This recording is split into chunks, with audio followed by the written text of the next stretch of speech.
We have, I'll call this meeting to order. And we have Jeff Nebeker, Brent Speth, Janelle Seeley, and Josh Paulson. And we'd like to excuse Carrie Kirk. She is unavailable this evening. So thank you all for coming. I've asked Janelle Seeley if she would lead us in the Pledge of Allegiance.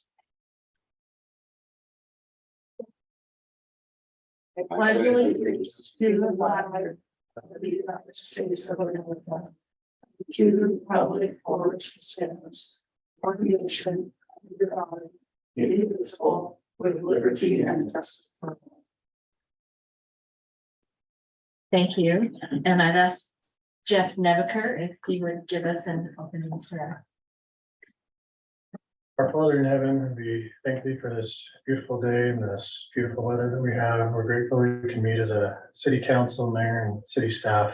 And we pray for the guidance and spirit to be with us to help us as we make these decisions this evening. And we're grateful for the city that we live in. And we say these things in the name of Jesus Christ. Amen. Amen. Thank you. Council reports. It's been a busy time, but there are not a lot of meetings in the summer for us to attend and for us to get some things done. Not like during the middle of the year when we're reporting on meetings. I'll start the reports if that's okay.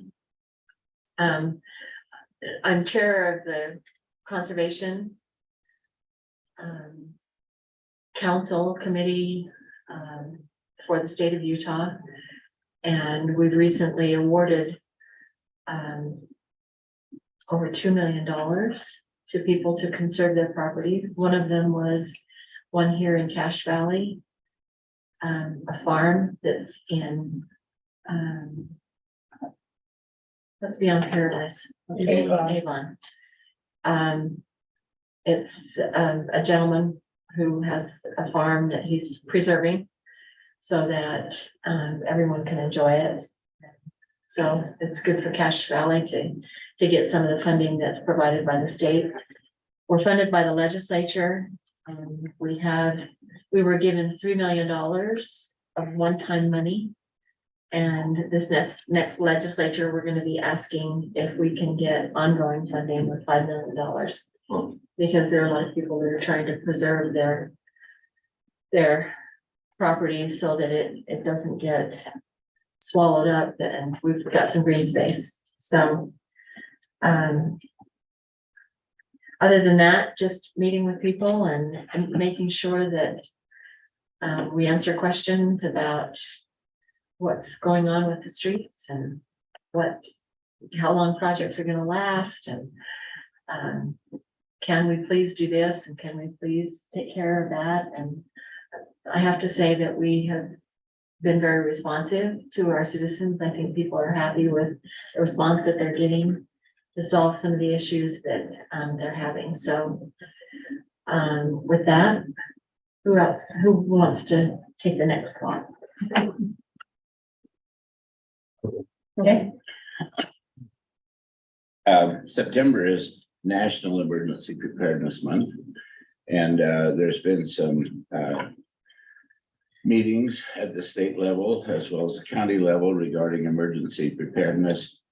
And I sat down on September the 7th, and by Zoom participated in a meeting called Be Ready Utah. And this is actually a website, bereadyutah.gov. And it is a website that is basic preparedness 101. It's not for businesses, so per se, as much as it is for families and individuals and homes. And it talks about a lot of good things. I was really impressed with it. It talked about making a plan, getting a kit, be informed, and getting involved. And being informed is extremely important because so you're not blindsided by some type of emergency. And being prepared is not a one-step process. It's a lifestyle. It isn't going to happen in one trip to the grocery store or one trip to look at your house. It's a way of life, being prepared. So don't let a disaster be a disaster for you if you can at all help it. So my report to us this evening, and there was a lot of it, this group would come and make a presentation in our city, talk about how to be prepared, talk about their program. We can get on a schedule for them and have them come and make some presentation. There's 5 of them that would do that. They not all 5 would come, but they would come and take care of this. And I took some really good notes, and I would like to give some ideas sometime as we continue to progress and work towards being prepared for emergencies. I would like to share that with you. So what we need to do, though, is I want to announce to the citizens of Providence to go to Be Prepared. Utah. What do I say? Be Prepared, Be Ready, Utah. That's what it is. BeReadyUtah.gov. That's a good website. And start looking around on that website and talk about being prepared. Talk about what you, with your family, various different things. It's a real good website. And so my report is something that I would like to promote and continue to promote is more emergency preparedness. Great. Thank you. That's what I have. I did forget one thing. It seems like it was a long time. We had the Utah League of Cities and Counties Conference that some of us attended and got good information. Received some good tips on things that we can do. Affordable housing, of course, was the big headliner. And if any of you have seen the news release that it's 2 nonprofit organizations are going to build 800 affordable homes in Utah along the Wasatch Front. I did not hear Cache Valley when they talked about where they were going to build some affordable homes.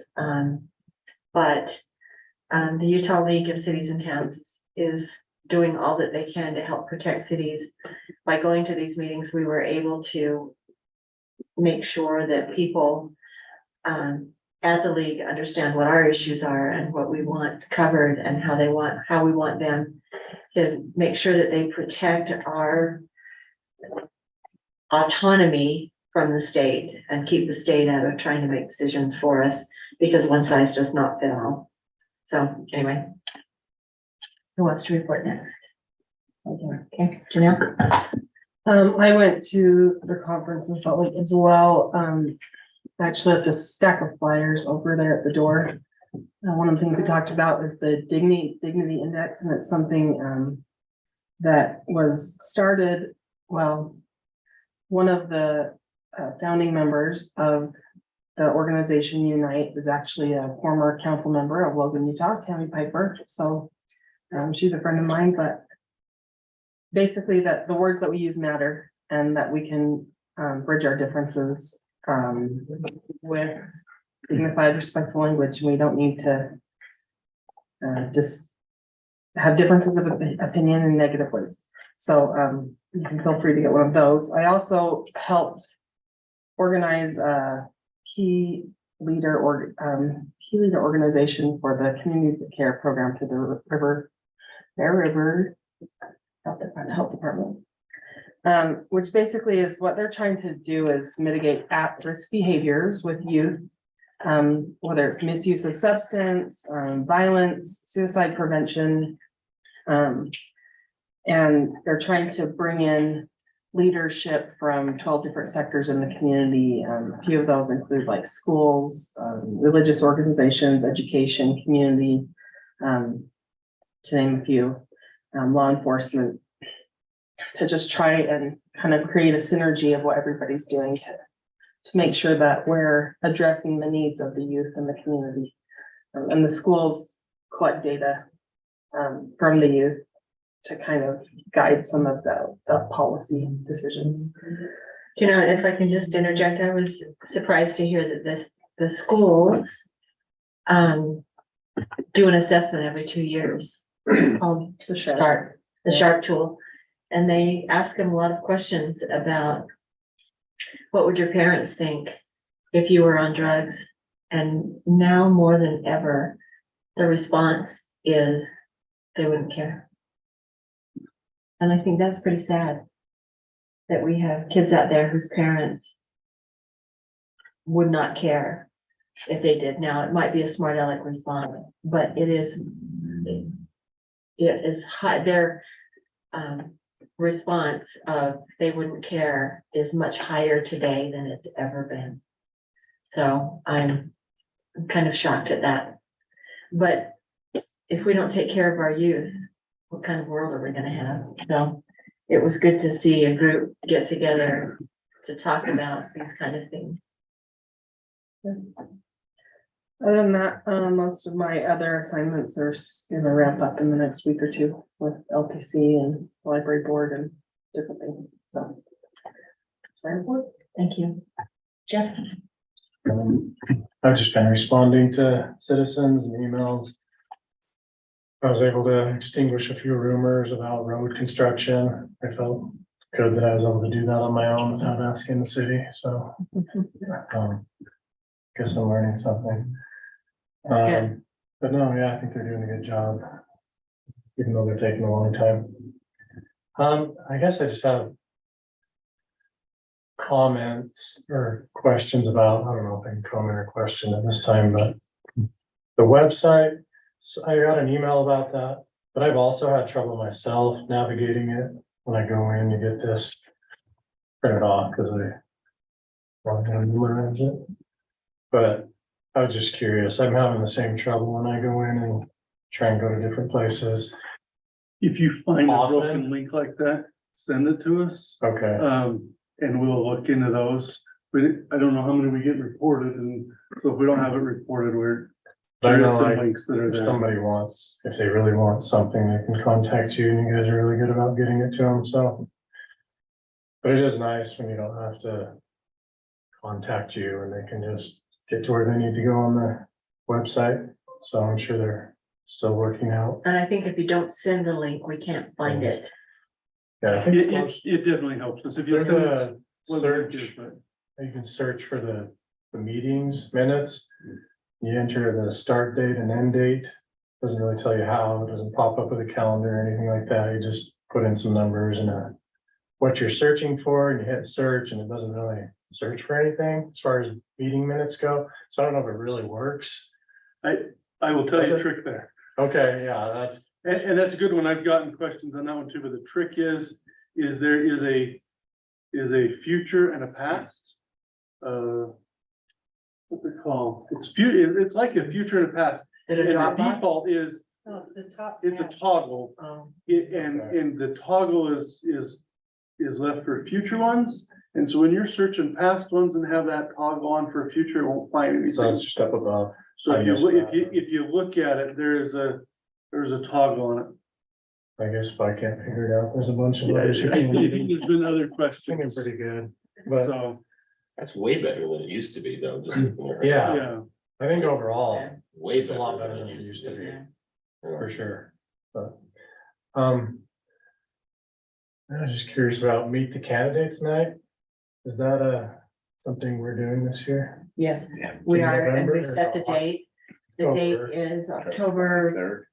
Is it 20th, 23rd. 23rd. And do you get to put a little piece in the newsletter for October, the paragraph? I don't know. I haven't heard anything about that. I was just going to try and be able to Wondering. meet the candidate night. Yeah, I reached out to Megan, who kind of runs our newsletter and Just asked be putting that in the if we newsletter. could go to flip. But yeah, I talked to the middle school, where we'll be having it this year. And it will be October 23rd. We're still locking down the time. We're thinking 7 o'clock, so all kinds can be there. Yeah, I was just curious, October sneaking up really fast. It will be Yeah. here. What is it, November? City council meeting? No, You wanna say that, Mark? I did, actually. Not the mic. So You if you didn't say look, with your mic. Oh. if you look at That's. the meeting, that's there's unfortunate. upcoming minutes, and then there's recent ones. If you look on our, Right here. there's recent ones, if you searching under upcoming minutes, it won't find anything, or upcoming meetings, because that's future, but recent ones, if you're trying to find them, you have to toggle over, and then you can search. Awesome. Anyway, that's a little, Yeah. sorry, it's odd, but it's there. Okay. Sorry. So no, we have not seen in either of the. Yeah, I made the candidates at comment because I think it's important, and I'm just gonna state it publicly. I think if you're gonna run for city council, you need to show up and learn what's going on in the city. So one of them was here a couple months ago, June, maybe in June. quite a few, Yeah. was it June? There. So Are you talking about? Was it Pace? I can say it. What are they gonna do? Throw me off the dice? Right? So, Probably. I like it. all right, the only things I have, For your seat. yeah, for my seat. The only things I have is a few comments and questions about garbage day collection. I think it's really good. The communication, I think, has been really outstanding from the city on that. So I'm seeing, and when I hear people asking about it, and I was impressed to see sandwich board signs out for it too. So just bravo on the city staff and make sure everyone's aware of that. That's great. We'll be sure to tell our neighbors too. So And we're they know. gonna talk about it tonight. I'll talk about tonight, yeah. And then just a thank you to Ryan. We had a little bit of construction noise incident up in our neighborhood early this morning. I had to go talk to the contractors that were working on it early this morning, and Ryan did a really good follow-up visit, and just appreciate your quick action on that. And I'm sure you were more pleasant than I was at 5:30 in the morning, talking to him. So thanks for doing that. Yeah, We shall see if it works. I hope so. I hope so. Because you can't do that early in the morning. No. Yeah, so, But it's important to note that we do have a process if that has to happen. yes, yeah, Which includes contacting your neighbors for some of that. So that would be part of our process for letting the neighbors know that they're going to be early at that, and coming here. oh, yeah, for people to do construction, and we Yeah, have, somebody city code that says what you can and can't do. you know, Right. So it's good. We will send out, just to follow up on that one, we will send out a notice to our contractors, reminding them of our hour and time restrictions to remind, especially Yeah. those cement companies, because they shouldn't send cement that early. Yeah, anyway, thanks for taking care of it. So I appreciate that. Unless it's out on the highway, away from everyone else. If it's in Providence, we still have the same rule. Yeah. Same rules. When we had to do the water take, we applied for special permit to do it. We had to- So you do the same thing. Because it was a continuous board, yeah. That's right. Okay. Anything else? No, that's it. for me. Okay, we're good. We'll close that portion of the meeting and go to item number 1, approval of the minutes. I'll entertain a motion. Make a motion that we approve the minutes from August 16th, 2023. Okay, I have a motion on the table. Do I have a second? I'll second. Go ahead, yes. Thank you. I'll second it. Okay, Josh. Any discussion? Just attaboy for Ty for Yeah. doing a good job on the minutes. Thank Very you. nice. All in favor? I, Aye. Any opposed? Motion carries. Okay, public comments. If it is not on the agenda and you have something you want to talk about, then yes, we would. The floor is open. If it is on the agenda, I can ask those questions when it comes up. Correct. Okay, Mary Hubbard, Providence. I just want to know if the city is planning on putting crosswalks in on 3rd East and Spring Creek Parkway. Over by the church house there. And Bendrick's property is on the southwest corner. And the subdivision is on the northwest corner. And I walk down there every single day.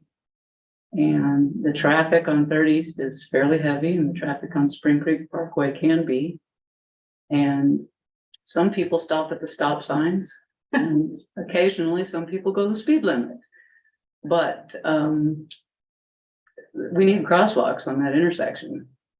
And we don't need the crosswalks that are, you know, please stop, maybe if you feel like it. We need the ones that say there's a person in the crosswalk. I guess those are the ones with the stripes.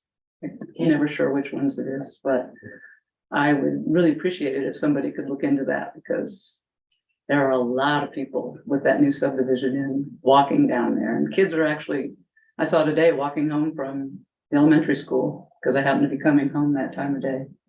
And there were a fair number of just, you know, little ones, and as I recall, little ones don't pay a heck of a lot of attention to the traffic. So that would just be my request, to have somebody look into that. You said 3rd East and Spring Creek Parkway. Yeah, do I have it wrong? I'm lousy with addresses. I'm supposing that you may, as I pull it up. We have a Bluff Street. It's Lower. more. It's right next to Vineyard, right on the Vineyard court. It's up. Yeah, up yeah, here. that's not 30. Yeah, lower. No, it's 30. Right there. Right, but it is Spring Creek Parkway. it's across the street, isn't it? Okay, I'm not totally No, wrong. you're good. You're good. I was in the wrong spot. I was like, wait a minute. I get lost very easily, you know. So, yeah. Right there. And like I said, the game I play walking to the farm every day is how many cars do I watch and or trucks run the stop signs going, Crossing 30 East Mhm. on Spring Creek. yeah. So they're coming thoff of 30s. Oh, they're going either way on 30 East. Right. They sometimes slow down before they pull on out, but if there's nobody coming, They don't stop. they don't stop. So it's, but you know, there can be a fair amount of traffic down there different times of the day. We can also have the sheriff sit there. Be a good way to make a lot of money out of that. But crosswalks, you know, would at least give us a fighting chance when we're crossing the street. Okay. And signs, you know, pedestrians, slow children. But, Yes. So that's all I have to say. Thank you. Okay, thank you. Thanks, Mary. You're welcome. So we'll take notes and see what we can do about that. Yeah, I don't know what's involved in putting crosswalks in. Okay, But thank you. All T intersections are crosswalks. pardon? I said all T intersections are crosswalks that, or pedestrian, right of ways. And all residents should stop whenever anybody is approaching the intersection as a pedestrian, no matter whether it's striped or not. That's the state law. That's the state law, but that's not what happened. Understand? I'm just making sure that we realize that Okay. it's state law. And that's not the- But I'm sure you do, but I'm just saying that if, without any, I think people don't think about it if there's not like an actual sign and a crosswalk to say, hey, Could be somebody here. well, I know, I will stand and wait for people to go on the corner, crossing the street. You need to do a better job in driver education, right? It's kind of like up on campus, all those streets like on 6th East, you're supposed to stop for students crossing the street. And I go that way, 'cause I go up to the sports academy and I say 90% of the time, nobody stops for the students waiting across the street. Yeah. And some of those are crosswalks. And you're just crazy if you step out in front of the car, Yeah, you don't wanna do that. so. In other countries, they say they're- those red, no, they say those red and white signs are just Coca-Cola signs. I'm thinking about that intersection. There's a sidewalk on the east side that connects to a sidewalk north of that intersection. Yeah, There is a sidewalk on the west side, on the north side, but there's no sidewalk on the south side of that. no, And I'm concerned about the connectivity as we look at that intersection. We allow people to cross, but if we have no place for them to go, it would have to be on the north side and the east side, so there's connectivity Yeah. to a sidewalk. on the south and west, there's no connectivity. And where do we put people when we get them in a crosswalk and put them across to a corner that has no connectivity? Well, you can walk, what I do is I walk north, across the street, on the Maybe east come side. back up to a mic. Oh, sorry. So what I see most people doing is walking, oh, the map's gone, on the east side Right, and either crossing north or south, you know, and then going over to the west side and continuing down the sidewalk on the vineyard. yes, now that's reasonable. So, yeah, the crosswalk's there, and Those so you've two got things. connectivity, you can get wherever you wanna Right, you go with can. those two. I worry about school kids getting across to the north side to come up, to cross, to continue on up. Well, they're doing it. They're doing it. Yeah. I mean, I don't know if they're we on the gotta north look at side. that, They're just- see, we just don't want to get somebody going someplace that there's no connectivity for them. Right, I get that, but I'm saying the kids are somehow getting from school over to the church parking lot. Cause that's where I saw a whole gaggle of them this afternoon. Well, they could do that on Second North. Could have, They can cross Right. over there and there's a sidewalk going down, all the way down the field road yeah, on the east side. That would be a possibility. but They still got to cross over to the north side. Is the church has a sidewalk yes. again, and does it connect going on up? There's a sidewalk on the west side of the church. Yeah, going Yeah. on up the hill. Yes, It yeah, goes all the way Okay, up so the that's hill on the reasonable. south side. If they could cross on Second North. I don't know how, the parents have to be wise enough to help their kids walk home in safety crosswalks and stuff like that. Well, I know those striped ones, those are school crossing crosswalks. And those are like placed on the Safe Routes to School maps at the school. I think that's how they get striped in that way, is when they're designated at the school level, which is passed on to the state. okay. I think that's when they get striped in that way. Well, having, So if that is a walking path to a school, I know for Providence, that area is bused. Because the bus picks up and drops in the church parking lot. But I don't know if That was there, not that. I We don't know. moved it up to 470. Oh, did it get moved? Yeah. But I think some of Vineyard might go to River Heights, so I don't know if they're crossing. If they're only like they have to cross and go up Third East and then back across Third East to get to River Heights Elementary. I'm not sure what school they go to, but if that's the case, that would be striped. And it would be, I think it would be started with the Safe Routes to School plan with River Heights Elementary. but I don't know, can a sign be put up that just says, watch for pedestrians? If nothing else, I mean, that's a fun We would need corner. them everywhere in town. Yes, I realize that. I walk everywhere, so I realize that people are very poor drivers anymore and pay little attention to pedestrians on the sidewalk. You walk, I've seen you out. Sometimes it's I pretty see. crazy. Yes. I've been almost hit more than once and I had the right of way, but it doesn't matter if you're dead. Yeah, So, but I don't know. Like I said, I didn't know what could be done, but just maybe crosswalks they don't have to be the striped ones, just, the parallel lines for the east and north portion, maybe is at least at least tells people, where the safer place to go. So I don't know. Let's see how the bike lanes work out, because they're coming.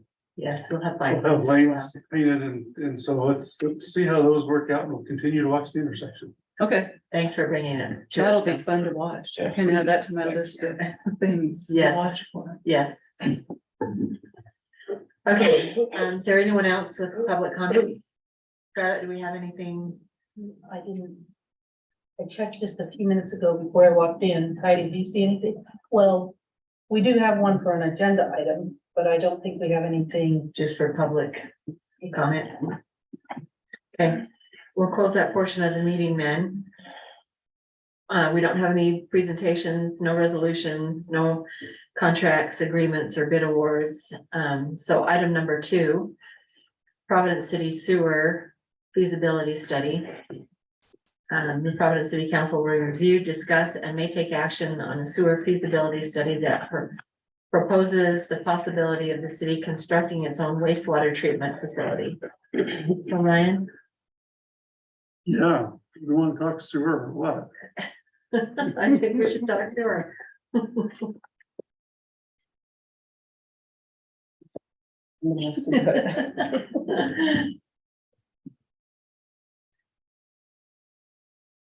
Let's pull up our study here.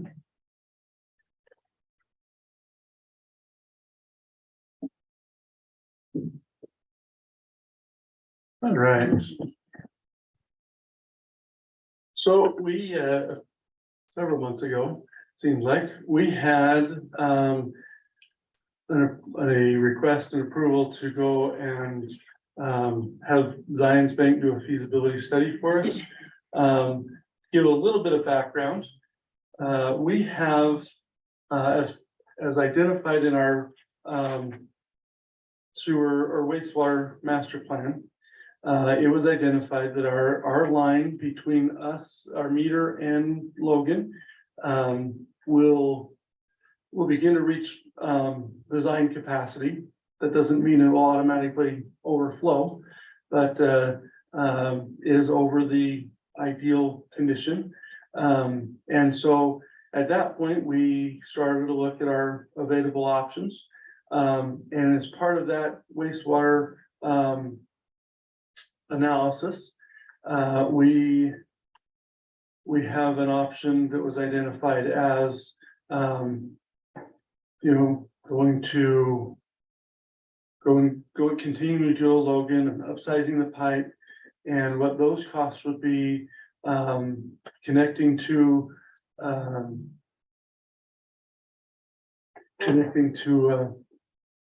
Hiram, or doing our own plant, or some of those things. So there was a number of options presented in that plan.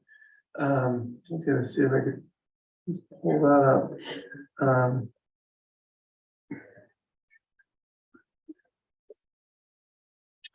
So at that point, we identified 4 options in the wastewater master plan. Do nothing, treatment with an outfall line, shared outfall line, Hiram plant, and a Providence plant. And so in doing our due diligence, the outfall line, the shared line, we're coming to that. We visited with Logan. They've made an initial presentation on an agreement. We've sent that to our attorney.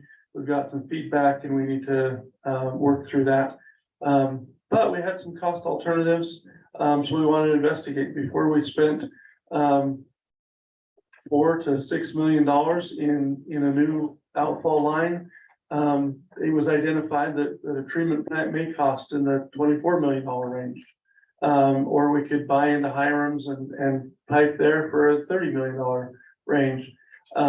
So we said, well, let's investigate before we spend significant amount. And so anyway, that brought us to the Providence feasibility study. As we did that feasibility study, it identified our growth, our current connections, and our growth, and our expected additional units.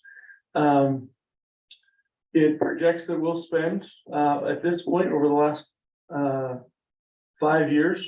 Logan has had a 10% increase each year, and you would probably expect that a 10% increase will probably continue year over year.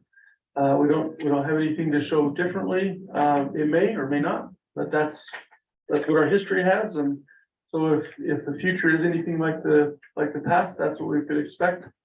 They did a breakout of what the kind of costs would be. So at that point, they kind of showed and said, hey, if this is what we're paying over $927,000. We did it ourselves, $799. So there is some gap in there. But it really comes down to the cost of the plant. They looked and said the plant could cost, the engineer. I think I have his information. I sent that out to the council. But the engineer presented. The engineer presented that that there is some options Preston, and that's where the 66 million comes, is from Preston's plant. If we mirrored after Preston's plant, we'd be at about 66 million. Under further investigation, there's some things that are different. There's about a $10 million difference there that they have to do in order for different infiltration and storm that the Preston system being different than ours. But at 66 million, that's a huge issue. If we were to have a $66 million plant, it would raise the cost to residents by 300%, which is, not feasible at that level. So at that point, the question comes is, well, what's next best alternative? What are their next options? We looked Garland's plant, which is a smaller plant, but they were at 12.2 million. So somewhere between a plant that's third the size and our size, that difference in experience is a $50 million difference, which seems to be a huge one. But you got to imagine, we did the engineering report is to compare what was built and whether, if they were built with federal dollars, that'll add 25% of the cost. If they're built with individual circumstances. So what I think we really found out is there's a huge disparity. There's a huge gap between what we know about a plant. So a few things. Before we designed a whole plant, we wanted to at least get ballparks. And at this point, our ballparks is pretty high. But the more information we know, the better it will get. And the closer we know to the correct number. If our cost is increased from our master plan, and we've gone from a guess or a high level at 24 to, and now we're 60 or 55, I guess. What's that done to our other costs and we're looking at that this is going to cost us a significant amount either way we go. But over time, if you projected a 10% continuous increase, there is a point in time which that tipping point occurs.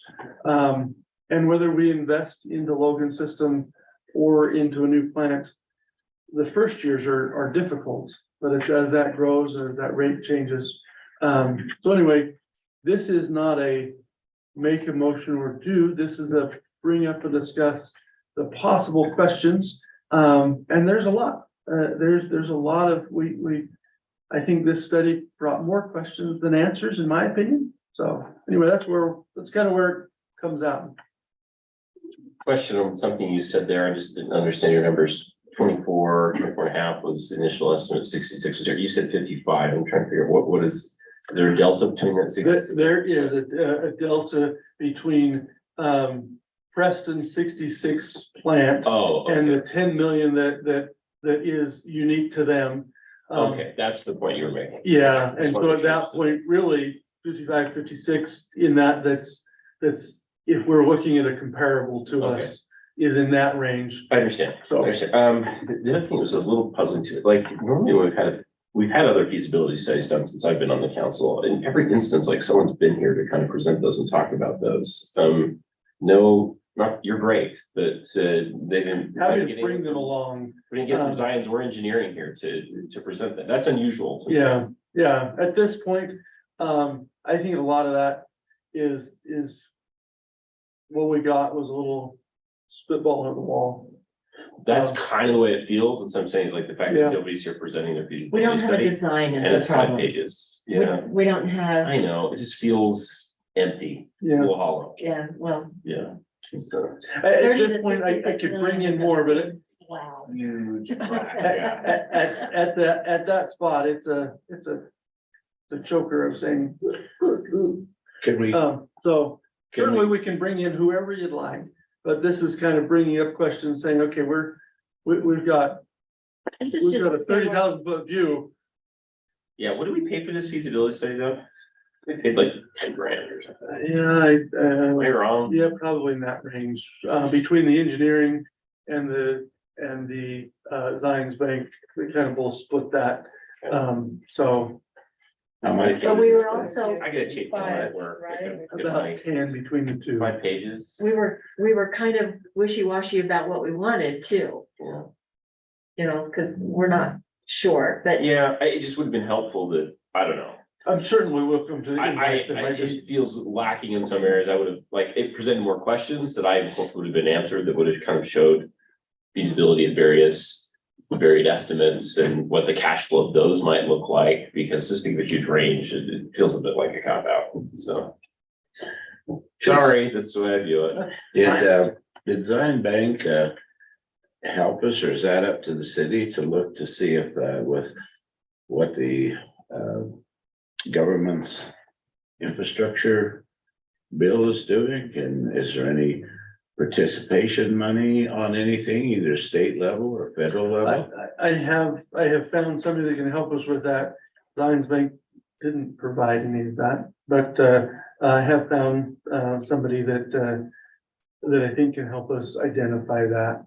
Somebody I've worked with in the past and that works in DC to identify some of those things. So I'm hoping to see what that even looks like, because if you add a grant into it, then that makes it possibly feasible. But at this point, without any further delving into this number, this is the.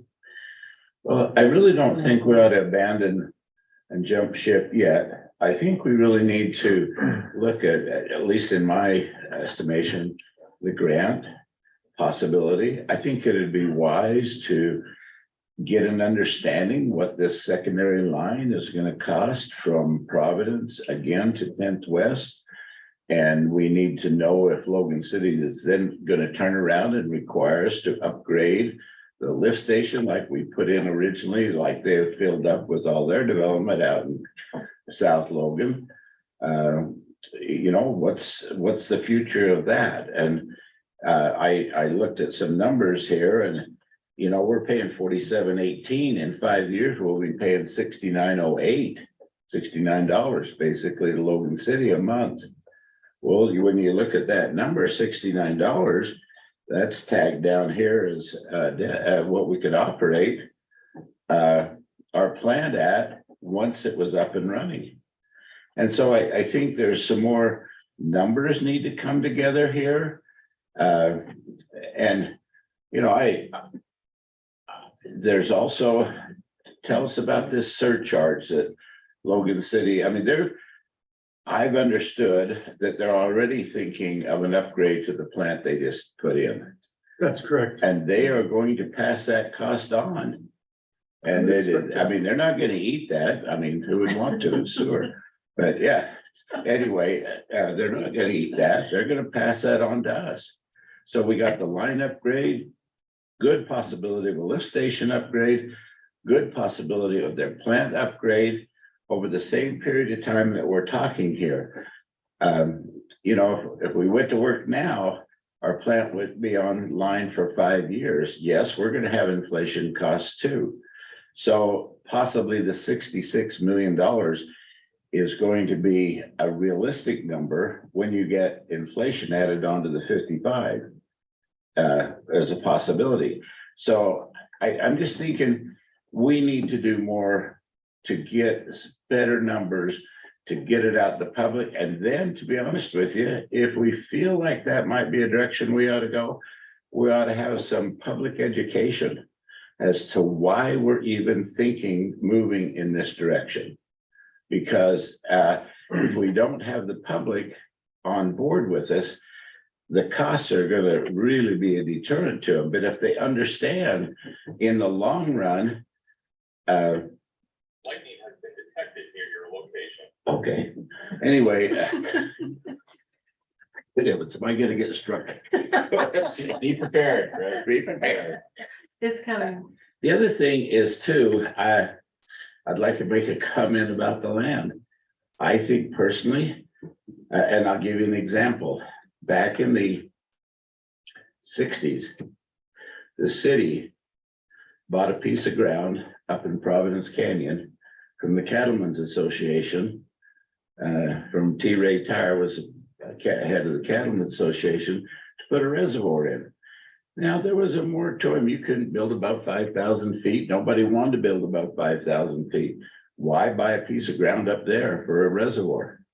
Well, when it came time to build a reservoir, we were mighty glad we had a piece of ground up in the canyon, and it made a whole big difference. So our process needs to, and even maybe we don't move forward yet, but the ground is still pristine. You're not gonna buy homes and move homes, and you're not gonna be getting along with people very well if you have to have it put in after the fact. If people know about it up front, there's a different story. So I really think we need to massage this thing and, you know, give it some serious consideration. I know it's a big jump, but you know, and maybe there's grants for people who can't afford. But maybe the wealth of Providence, maybe that wouldn't be too big of a deal. And what do we do in the meantime with the line going out that's almost full? Well, if we've got a plan and the plan is not on board yet, but it's moving in that direction, we can slow down some building permits so we don't overflow that line until we make some adjustments and corrections. That's my thoughts on it. So what you're saying is that we need to do a better job for the economic story. I just think we're not there yet. I think there's some more things that could come into the pot to give us a little better situation and story. That's my thought. Well, today, this is an introduction that we're thinking about it. We're looking at down the road to see what is coming and what could possibly happen. We have absolutely no control over what we're charged for our sewage to go, and no control over whether or not that price is raised. So this is an introduction to say, we're exploring it. Here's what we have so far, but we need to do more work. That's my thoughts, yes. Okay. Okay.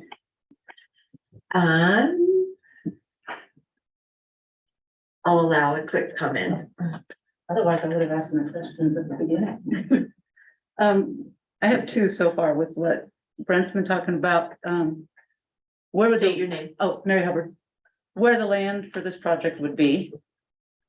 And what will be the impact on the environment there? And on the people in the surrounding area. And also, and I know this isn't a word, but I couldn't come up with a better one, on the developability potential of the same area. And where will the water be released to? And how many acres will that take? I mean, I know Logan has like 460 acres and then another 240 acres of wetlands that the water gets filtered through before it gets to Cutler. So, I mean, those are important considerations when you're talking about an area of land that has to be set aside for Let this. me answer a few of those questions if you might. Okay, So at this point, the idea would be to release somewhere on the Blacksmith Fork River. that's what I figured. The level of treatment would allow us to directly release is the expectation. What type of treatment plan is it? It Gonna would be be a a mechanical tertiary or? plant, so it'd have 3 different levels of, and part of that in a study doesn't identify the exact types of treatment. I know it didn't But- talk a lot about Yeah, it. it doesn't talk about the exact types of treatment, which is part of what we don't know, right? I mean, that's part of the mystery between 30 and 56 million is the type of plant and what it looks like and some of those things. But we do know from the state study of the waste load analysis study. That they performed of about what it would require, how clean it would have to be to discharge, and it would require a tertiary plant, which is cleaner than secondary water. So like Hiram's cleans to a secondary water standard, this would clean to almost a culinary water standard, Okay, which would be cleaner than, I don't know what Logan's at now. Obviously, their last one with ponds is different, so that would, I mean, Yeah, I looked that up one that has different different ones, processes, but this would be we would expect this to be a mechanical plant, and the levels of nitrates, ammonium, and those, phosphorus. those that would be released, would be more closer to the drinking quality standard, which would be allowed to discharge directly into the Blacksmith Brook. And then the other question is, and maybe Rob must answer to this, it's part of the problem with us filling up the line to Logan, the infiltration problem we have with water in Providence, with the leakage into the, No, there's three short stretches of pipe. And three short stretches of pipe. Between Macy's, basically, and the golf course, where the line is, it's a little flatter than I'd like to see. So because the Oh, you gotta be line up to the- flattens out. Gotta eat the mic. Anyway, there's three short sections of pipe where the line gets a little flat, therefore the capacity level in that pipe gets into the red zone. And when it comes to an engineering terminology. that's bad. Right, so it's nearing capacity in three sections between the golf course and Macy's. Things west of the golf course aren't in that near red zone yet, but they're keeping a close eye on it. Okay.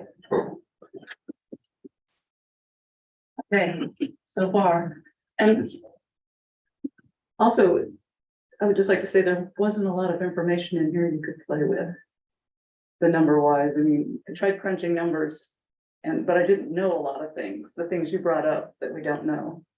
And that you brought up, Brent brought up that we don't know, the differing factors of, 5 million to fix it to go to Logan is way less than 30 million. But yes, the cost will go up every year. But I believe most likely the cost of ours would go up every year too, once it was up and running, because there are always the unknown things that creep into every project. And so So, there's, we're just exploring Right. here, and so we want people to know that we are exploring, and that's why I'm but asking we don't have enough questions. information yet. Yeah, and that's how I felt reading this, is that there really wasn't a lot of Meat. information, yeah. Something to play with and, do maths on, and, stuff like that. Okay, thank you. Great, thank you. I have a question. Yes. In order for us to get more information, will we have to actually get a design done?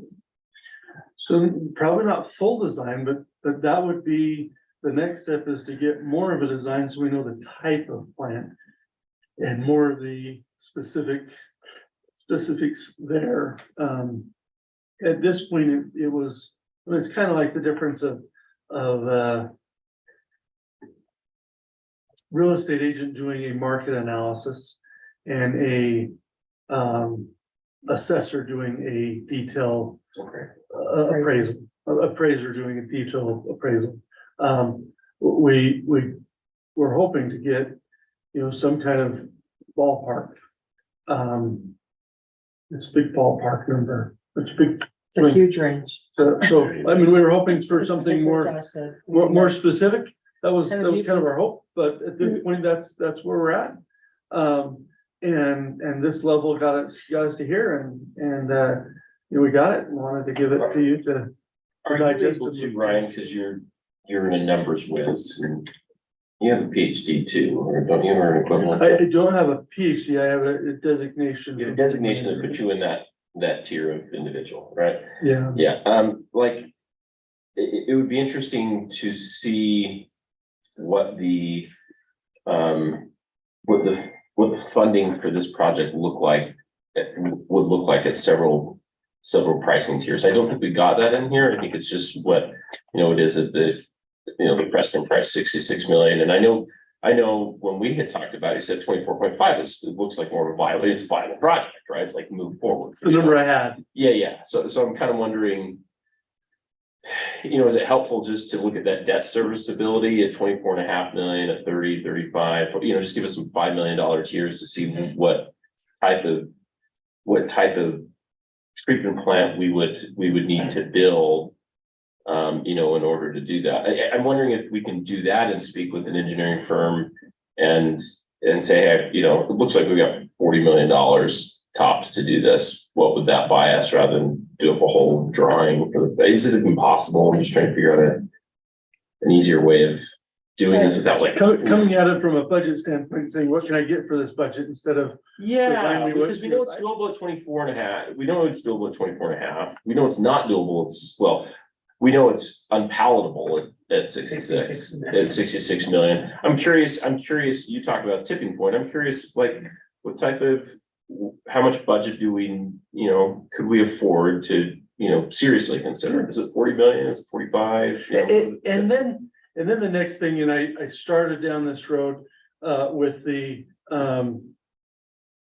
bank and asked them after I got the study, how we got a lot of results back, but I said, well, it's, if you look at this, from a number standpoint, the initial years, are harder ones, but as that fixed cost continues for the cost of the plant, and as you see population and impact fees and development grow, you'll have a higher revenue stream in later years than in the first year, and the first year is treated at the same payment as the last year.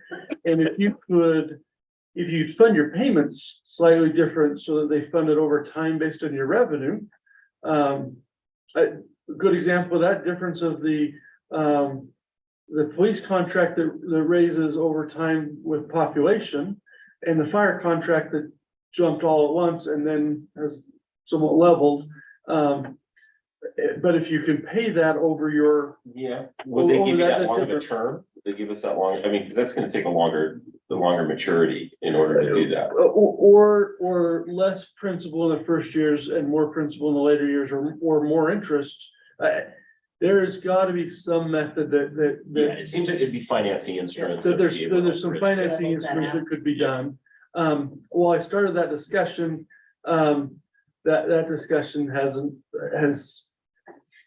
is planted but not developed.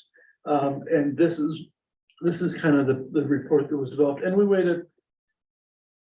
I kind of pushed to say, we've waited this long to get a report. We need to get something out for where we're at. And at least get talking about this and vet out some of the questions that you got. And these are great questions. And so I am looking at maybe alternate financing. I am reaching out to find out, well, what funding or grant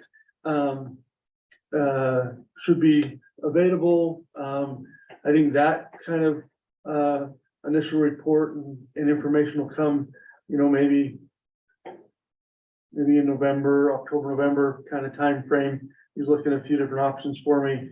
But at this point, this is kind of laying the groundwork of saying, okay, we're still at a crossroads, but whatever, while it's not everything we wanted, it is more information. And as we add more information, as we add direction, I want to make sure you're involved and understand what I do have. And so you can see, at what point do we want to continue? And, at that point, we So continue to just certain spots. Do we look at, at this point, to get too detailed into permit and whether that's going to create other issues? Because if the permitting process, let's go down a couple of rabbit holes if you can with me. So one of them is we need to lock up land so that we can know the size. To Mary's point, are we looking at 5 acres or 10? Because that's a price difference for us. But if we can get a contract for purchase, and then we can you'll look at permitting, and if permitting will say, hey, you know what? This permitting, we've decided or determined, that, you know, you could get a less than a tertiary plant. And maybe we only have to, treat it to irrigation quality, and maybe that's good enough for the Blacksmith Fork. Cause a lot of what comes out of the Blacksmith Fork is irrigation. If we only have to treat it to that level, that's a huge cost savings than treating it at drinking quality, almost, I wouldn't drink it, but that's the kind of exaggerated point of, you know, if we can get it so that we can cut out a whole set of treatment by really getting down to the permitting process. The state has kind of given us worst case at this point, that if we got a piece of property, we could go farther in the permitting. Once we get more in the permitting, we could know if that cuts off a whole, and the state has even come back and said, okay, our initial report was pretty strict. We really think it'd be good for the valley to have a regional plan or something there. And so we might be able to back off on some of these requirements, but we won't know until we move forward in the permitting process. If we move forward in permitting, then that's when we'll really know how much of a plant we need. Because if we don't know how much the strictness of the discharge is, then that's hard to tell how detailed the plant has to be. If there are just some of those extra dominoes. And as we learn, I've never built a treatment plant before. So I'm learning some things as we go along.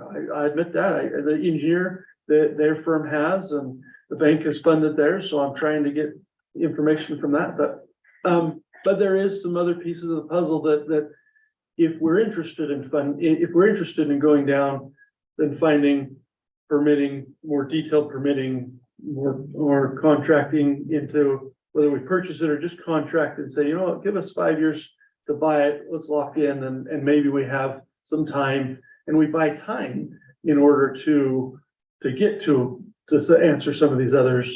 But if we can get and financing and some of the other things, we can, there's still balls to juggle to get us closer to an accurate number. But I did want to at least share with you the information we got back from the information we had. That's the high level. And if we want to continue down, you know, that there's certainly several different things to learn as we move into this. So, sorry. I think, Ryan, that what you just presented to us is really good. I think it's some steps we really ought to look into before we decide, no, it's not feasible. I would like to see those steps pursued, and we can interrupt it and say no at any point in the game. Or we can say, yeah, let's take another step and see where we're at. Yes, it's going to take some finances to do these steps, but right. I think also I would like to see what the projected cost is going to be, taking another line over to Logan. And if their lift station is going to have to be upgraded, just because that amount in a timely manner could be subtracted from, or could be applied towards building a plant and save us that cost. I don't know. That's just my thoughts on it. There's just a lot of unknowns that we need to explore. So this is a A start, lot of variables. right? And we need to collect more information, obviously. Very much so. I think if we can approach it from a budgetary point of view, I think that might be more realistic, just because. I mean, we spent $10,000 on a feasibility study, which didn't get us very far. And I don't think spending a ton of money on design work is gonna. I mean, I feel like we just have to make sure we get things lined up and kind of minimize our out-of-pocket exploration. I mean, I know it's in comparison, right? Like $66 million versus $10,000 feels like this is a drop in the bucket compared to that, right? But The 10,000 is 10,000, but it's a lot. It's still $10,000, so. Well, we could also put together a plan that says, here are the things that need to be done. With maybe some projected costs that would cost us to gather that information. Because the information is not free. Right. So if we can put together some kind of a, Yeah, exploration. Yeah, right, what's reasonable? this is what we still need to collect. And it needs to be collected in this order, which gives us a breakout point to make a decision. Yeah, there are a bunch of little branches on the decision tree. The problem with Right. this is, I was hoping the feasibility study would lead to a branch. And it kind of led to like this huge fracture, you know, where you can go anywhere in 10 directions rather than two. A lightning you know. strike instead. I think I'll also, you know, if there's any money out there to be had, I don't know if there's a possibility of money that your source could tell you about. And if there was some criteria that money had to meet, that would also be in our design. Yeah. So that, you know, if we could get a 50% grant with certain stipulations, then we maybe mold our plan with those stipulations to be able to be qualified for that money. It's like Josh said, our breakoff point is 45 million or whatever. What can we get for that? Can we still do what we need to do within that amount of it? So, okay, And the other question is incrementally difference of if we're at 56 and if that was, you know, hypothetical.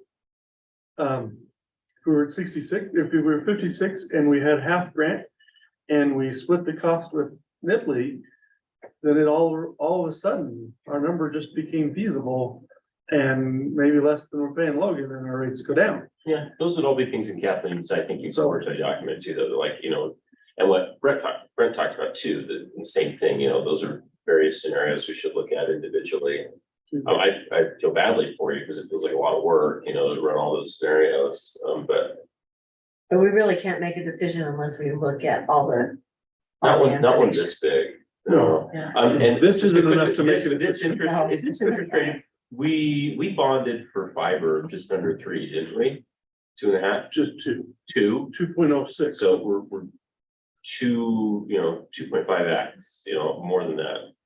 Interest Interest rates have gone up 5% tremendously. tremendously. But we wouldn't be at the regular interest rate. Yeah, Well, we're this still, quoted at this was that. 4.75, Yeah, right? 4.75 is probably realistic from, Is what we would get, and yeah, so they've changed significantly. right, rates have gone up. And honestly, price of construction has gone up because the federal government and, I mean, they gave out all that money for ARPA. And it still had its 3-year use, and so we're coming to the end of it. So once that uses up, every city that got millions of dollars will have to spend it or give it back. And that should happen the end of this year. Are you, So- and that's driving prices up because Yeah. the demand's so much higher than it was previously? Absolutely, because they're injected so much extra money in. When that dries up, the price is gonna change. Because there's not gonna be as many projects. At that point, they That's put true. When trillions does of that dry dollars in. I thought it was either end of this year. I'll have to look, but I thought it was end of this year, because that gives us 3 years to have done. I think And we if had people 3 years to didn't- spend. And if people didn't spend it, They gotta. get it'll it go back in a pot and maybe that will be available to them. Yeah, but this also seems like maybe now might not be the right time either, but we can prepare for it, line our ducks up and. Right, I don't know that. And interest rates are starting to soften. Yeah. what was it? So, The Fed's gonna meet this What did they do week. today? Oh, I No, thought they it was met today. today. Oh, did they Yeah, meet what today? they announced They're not today. doing anything. Oh, okay. Oh, keep it so at that point, that softens that they've been bumping that rate up. And so at some point, it may not be that it's today, but if we're prepared and have investigated some of those, maybe as we move along, we find that there is a better time or proper, or I don't know, but there's some of those things that are also considerations, so. Anyway, On the world market, UK raised their interest rates and we held ours. The question is they gonna be looking to get our money to take and do their projects now because they raised their interest rates? but hopefully our employees and contractors don't go over there and do their job. Well, I mean, they might be coming over here to borrow money to go to work. So, anyway, I think at this point, my idea is that we've got a lot of questions, and unless you're ready to cut at this, if it scares you and says, hey, we're cutting, we're not interested in going any farther. If you want me to continue to go, I'm willing to go down that, but I wanted to, this is kind of a, Preliminary. yeah, I think, I just think the next time we pay a bank and an engineer 10,000, they should probably be here as part of that deal to see if they can give us a little bit more. Okay. But my battle's always between taking on more debt and our, what do you call it, city independence. I kind of like the idea of running our own sewer if it ends It's up like we being did with equal. garbage. With garbage, Just like we said we garbage, can't yeah. control that. So we, So, now keep in mind one thing, we are, don't misunderstand, we are buying and paying for a treatment. Whether it's Logan's or ours, we are buying and paying for a treatment plant. And we are paying that in Logan's rate and in our impact fees. We're paying for their plant. So at that point, that is a cost we're making and although that debt's not on our books, we're very much paying the for it. payment is still going out though. I like Yes. the city, So, our independence with our It own might be system. cheaper to pay that one than ours. That may be what we find out in this process, but nonetheless. And in the end of the day, we don't own that one. But maybe it's cheaper to pay somebody else's, maybe it's cheaper to Yeah. rent rather than buy, which is fine. But The But let's difference may make- be the flexibility in terms of, I don't know what that contract looks like with Logan, but, you know, we either stuck, we're either servicing a full 25, to $56 million worth of debt, or we're letting someone else do that, and we're paying for the convenience of not, having that debt on our books. So. Correct. Yeah. Okay, Kathleen? Do we need a motion or anything like that to move forward? that's Let's do, my question. Just one quick, One quick, Mary Hubbard. Brett, I just wanted to know if Logan gives us a deal for the lift station since they're using it. Do we When get, they pumped into it, I mean, we built the lift we station built the lift station. and they're using it. And they're using. Do it, we but get a- we Turned it over to them. Oh, Had to okay. build it and give it to us as well as the line. Oh, okay. I didn't know Yeah, that. I was they just wondering. own the if- line, they own everything. Is it from our meter. our meter west? Oh, okay. And that's why they put their homes on it. They got their lift station. But I really feel if it exceeds capacity, they're gonna come back and talk to us because of our growth. And we're gonna be on the hook for some of that, as we have been on the hook for their plant. Our contract is to pay proportional share of number of connections on that line. So we pay proportionally for the number of connections and they pay for the proportion they have on the line. And so it's a prorated. but we Sure. built it. But they don't distinguish between commercial or residential connections, is that right? That's correct. Okay, I just wanted to know, we got a kickback for having built it. No. No, we got a kick, but not. You got a kick in the backside.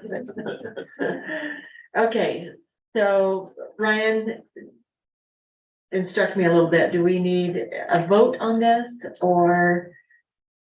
Any direction you'd like to give this does allow for any kind of direction.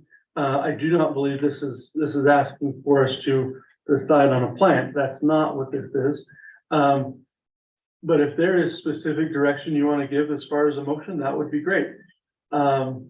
If that's cut and run, then that would be helpful to know on a vote. If that's proceed forward, with certain guidelines, that would be helpful. Whatever motion you have is just whatever direction you'd like to give. I've heard this, but any specific motion direction you'd like to give, I will. I'll entertain a motion then. I can make a motion. Okay, After this discussion we've had here this evening, I've seen Ryan make some notes. I think the mayor has mentioned a step-by-step process. I think it would be wise if we could move in a step-by-step process, committing the least amount of money possible to begin with, to see how far we can go, but yet get some ideas. And I would like to see us maybe be kept, whether it be through the council or open meeting, kept abreast of what's happening. But I would make a motion that we take a step-by-step process and move forward with, it seems like there's several variables that need to come together, and some of them could be explored simultaneously.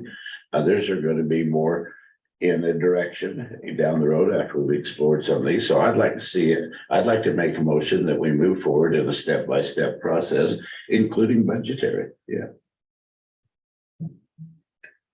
Does that make sense? I'm not sure. I don't feel like we need a motion on this. I feel like we can just go ahead and, Ryan, you've heard our feedback. You can come back and present something else. I also worry about putting in a motion, so it makes this, it signals in my mind that like we're proceeding down this process, like we're working towards it, but we're still very much in a feasibility, like figuring stuff out phase. And previously we've just been like, oh, I don't think we need a motion. I think we can just go right and for the feasibility study, let's get some more numbers together for us personally. okay, we do have a motion though. So I'm not gonna second it then. Okay, so if we don't get a second, then the motion dies and we don't have to make a motion. Yeah, I feel like it's just not concrete enough and direction for motion. I kind of feel the same way, but I do feel like getting more information is very helpful. I mean, I like how, Okay. anyway, but I don't know that you can say budgetary without a figure, and Yeah, maybe I- that was what you did. Triggered me. idea how to like figure out what is a reasonable exploratory budget. Well, we just need I don't to even know reason. collect more But yes, as information. little as possible, what he said. So do we have to, I would think, so did the motion die? Well, if we don't have a second. Sorry, not you, we don't want you to die. I just want to know if I can speak. We gotta get through the It's motion. okay. Okay, I called for a motion. We got a motion. If we do not have a second, the motion dies. We can keep talking. Okay, I would say the minutes should say that the city council reviewed the feasibility study and gave instruction to the city staff to come back with more data for them to consider. My only comment is there, I know we're elected to make decisions like this, but is there a point of death where you want more public feedback? on- Well, whoever's like this? listening tonight, Right. they You've hopefully, heard it. or you've and come- Mary, I'm sure will share with the people around her. And so Yeah, I just, this would get people, that's good. I think, to talk about it maybe, and as we come back with more information, hopefully people are watching our agenda and would come with some With the feedback. empty room, I was kind of But surprised. what, the idea is, what are we presenting to them yet? Like, they're Nothing. getting the same information that we are, so. Right. If I'm a citizen, I'm like, well, don't give me two huge numbers where one's feasible and one's not, come back to me with a plan, and I just don't think we're there yet. But when we have a plan, like So we we have have. a fiber, plan, fiber is a maybe very they'll clear show plan, it here was also. the upfront cost, here was the unit cost, here's the monthly cost, it was utility model, here's, like, they could respond to it, and they could tell us whether or not they liked it, and I think we generally heard that we liked it, so we got the feedback and voted for it. This project is in the same grade or classification as fiber in my mind, both in terms of debt load, significance to the residents, maybe even more so. So I'd imagine it would go through the same thoughtful process that we did for fiber. Fiber took like 18 months to 2 years to go ahead and get through that process.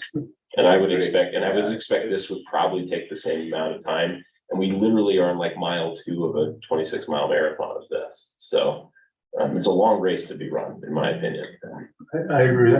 I would add one note, Jeff, and that is, if it is revenue based, so if it can be serviced by the revenue of the plant, then that is one method of financing. If it can't and requires the obligation of property tax, it would require a vote. Okay. So if at some level, there is a point at which the revenue that we're collecting, it wouldn't be sufficient. And we would subsidize it through property taxes or other general obligation debt. And when we do that, if we were This able to just consider that, then that raises- requires a vote. This just raises A vote the from the utility public. bill. This is a utility based and stays at a revenue based. If you were to subsidize it from something else, then that would require a vote.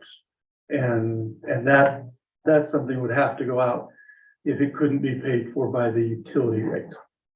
Now, you can do it upon otherwise, but that's when that's when it'll be required to do. So the property tax can stay the same, utility bills, That's They what just keep this would rising. do.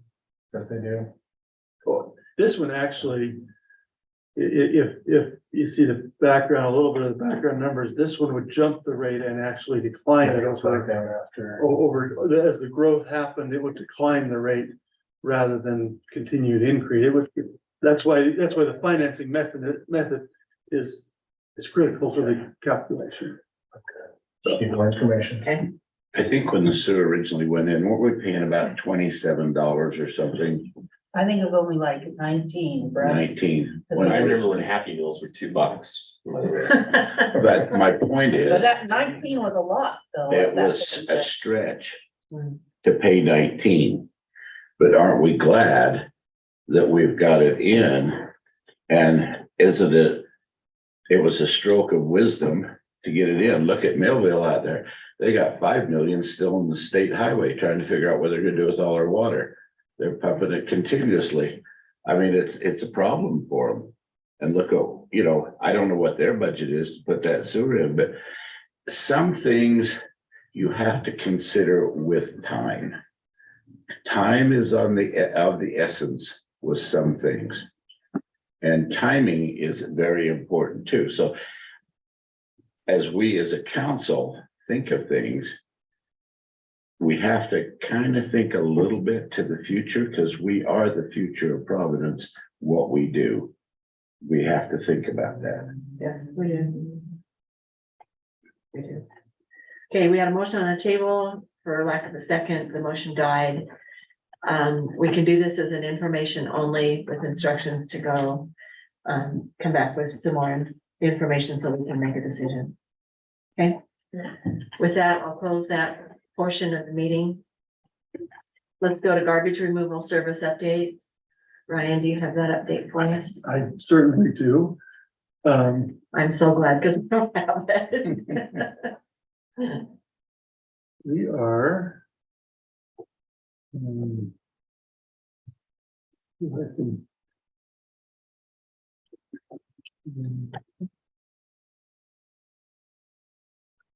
So.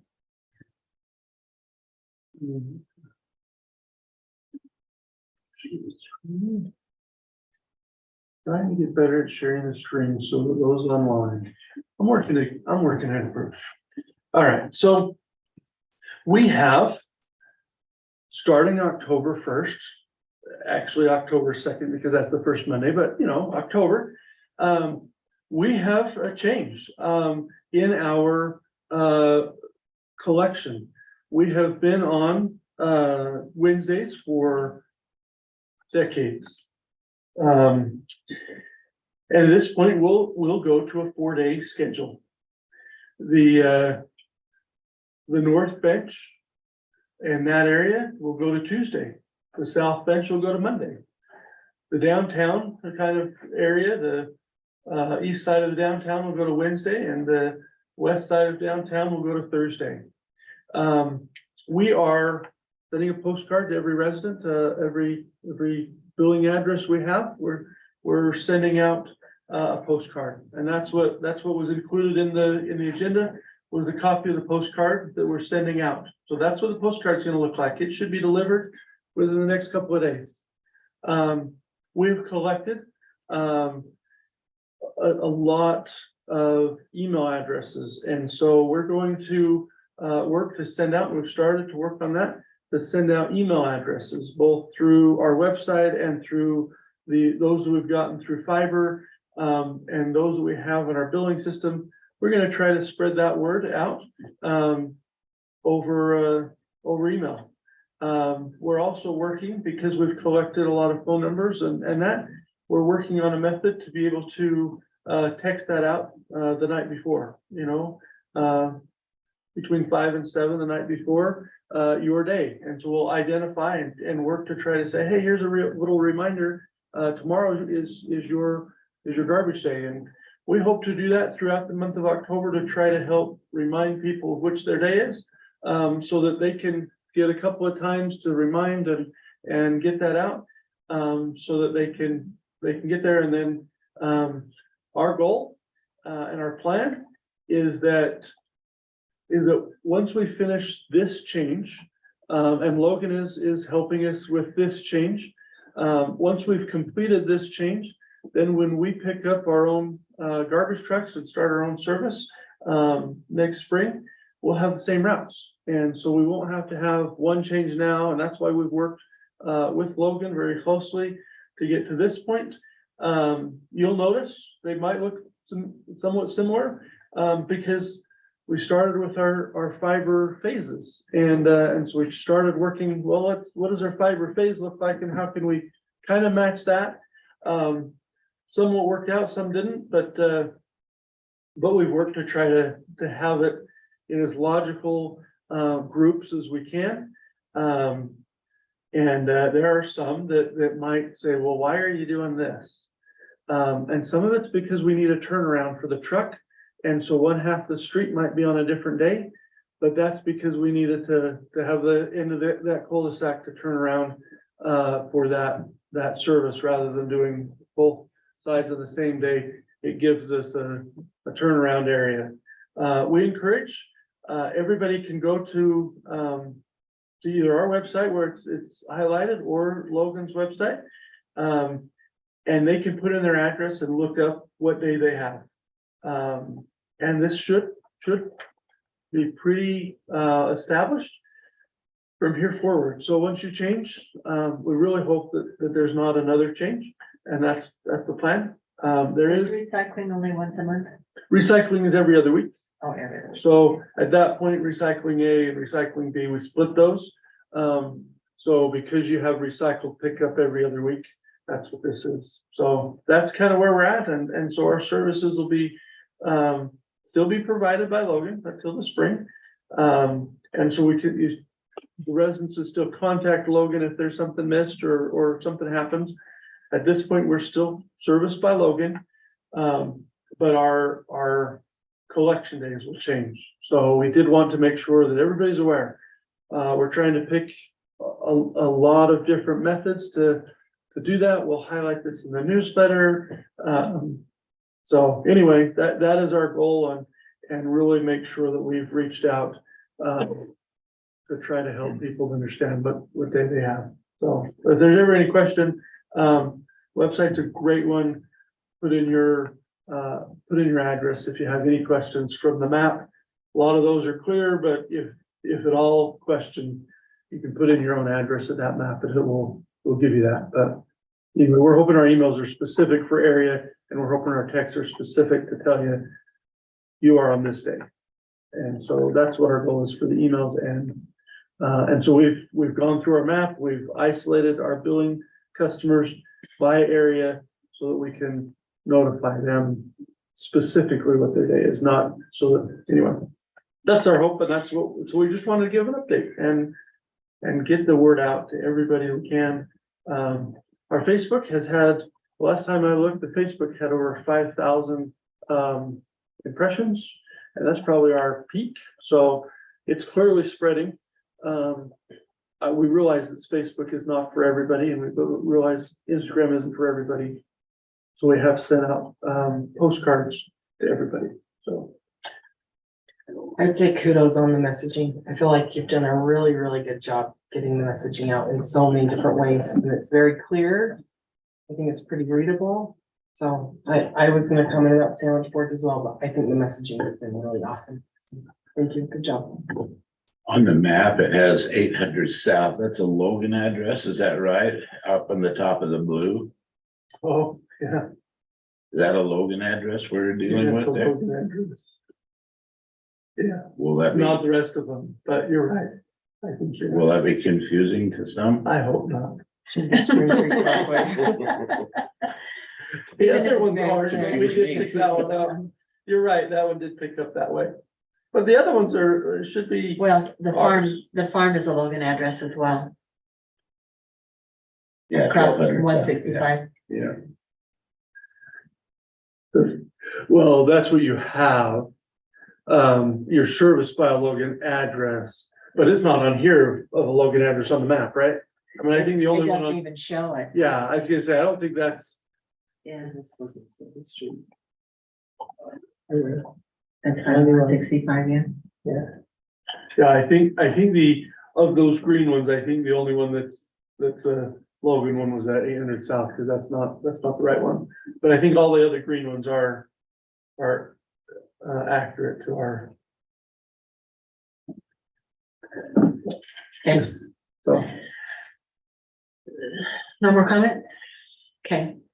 Let's close that item and move on to the Providence City Code 6-2-6 and 6-2-8 amendments. Providence City Council will review and discuss possible plans to amend PCC 626 and 628, which deal with parking regulations throughout the city. These two codes deal with parking on the street and where people can park. This is a discussion item only. We want to give people an opportunity to give us feedback as we talk about eliminating parking on the street at night, overnight parking. So entertain discussion from the council. Did you want me to read the comment from?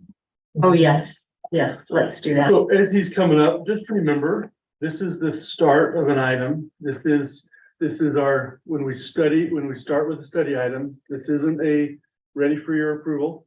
This is we're studying it. We've got some pieces. It may be, there's some different options included. But keep in mind, this is our first reading of this. It would still go to a public hearing. If anytime we follow or pass an ordinance, we would still have a public hearing. We'll have several other steps in this. So anyway, I just want to make sure that you realize that this is our first one. We have talked about it previously last winter. We kind of talked about it, just initial. This is kind of written up a draft. And then we would, once you've tweaked this, then we'd go to a public hearing and then you could go and move forward. So anyway, This gives our public too more warning and ability to give us feedback. So voting yay on this doesn't change the code. We're not voting at all. We're not. Just give us whatever feedback you have. I don't know. Let's study We it. talked about it. Study, oh, yeah, okay. Now, this comment is from Barbara Moon. It looks like you're expanding a prohibition of night parking to year-round based on the red highlighted section of 6-2-6. If I'm wrong, great, but it's written that way. I understand why there should be no parking overnight during the winter months, but why expand it to the entire year? Here are some concerns. It would hurt the people living in Vineyard and Gateway the most if they and their visitors can't park along 100 South, Gateway Drive, Green Creek Parkway, or 170 East overnight, since the city did not require developers to provide enough parking.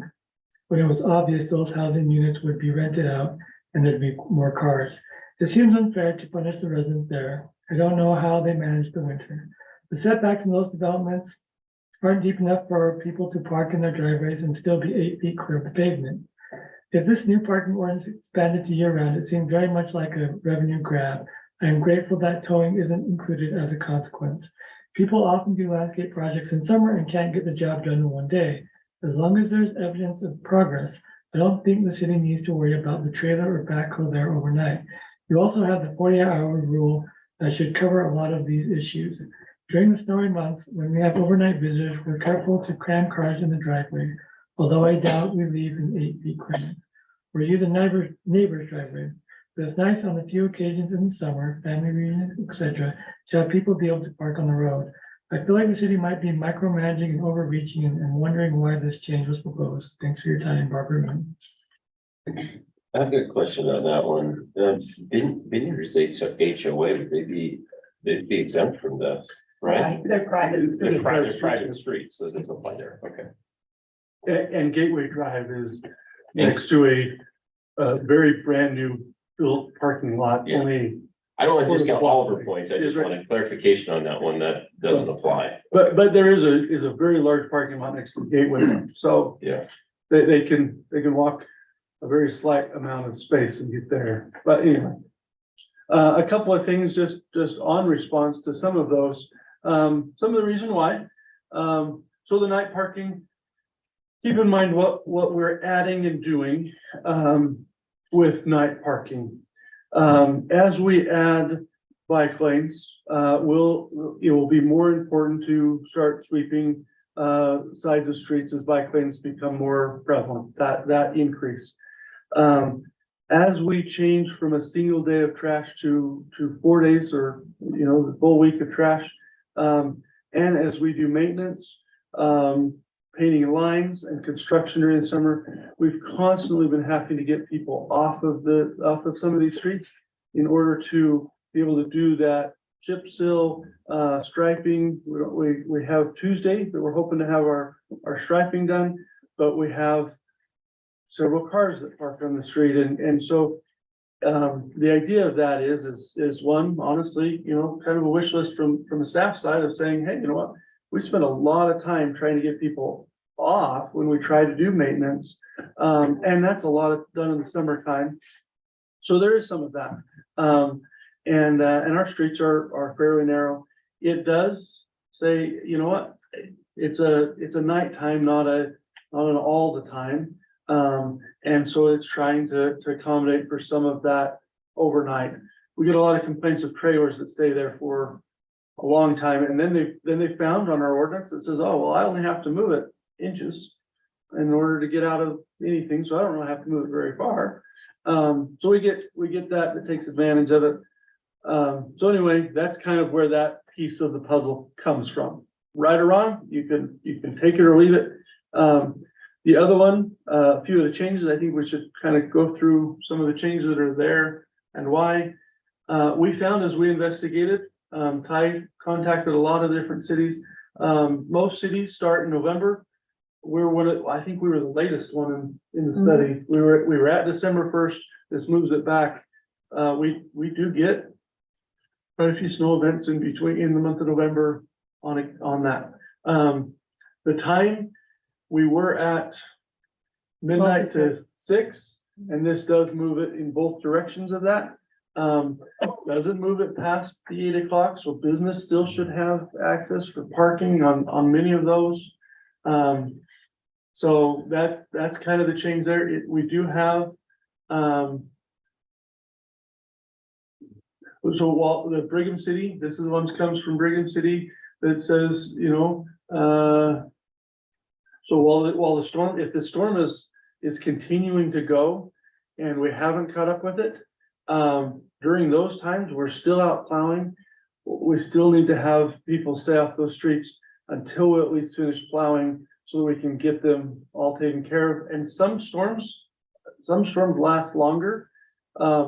Whoever's in charge of the storms up there, don't turn it off at the right time for us to always get it done before that time. That's what this piece, that's what number 2 adds in, is saying, hey, if we're in a major storm and we haven't finished getting there, don't park there at 7:01.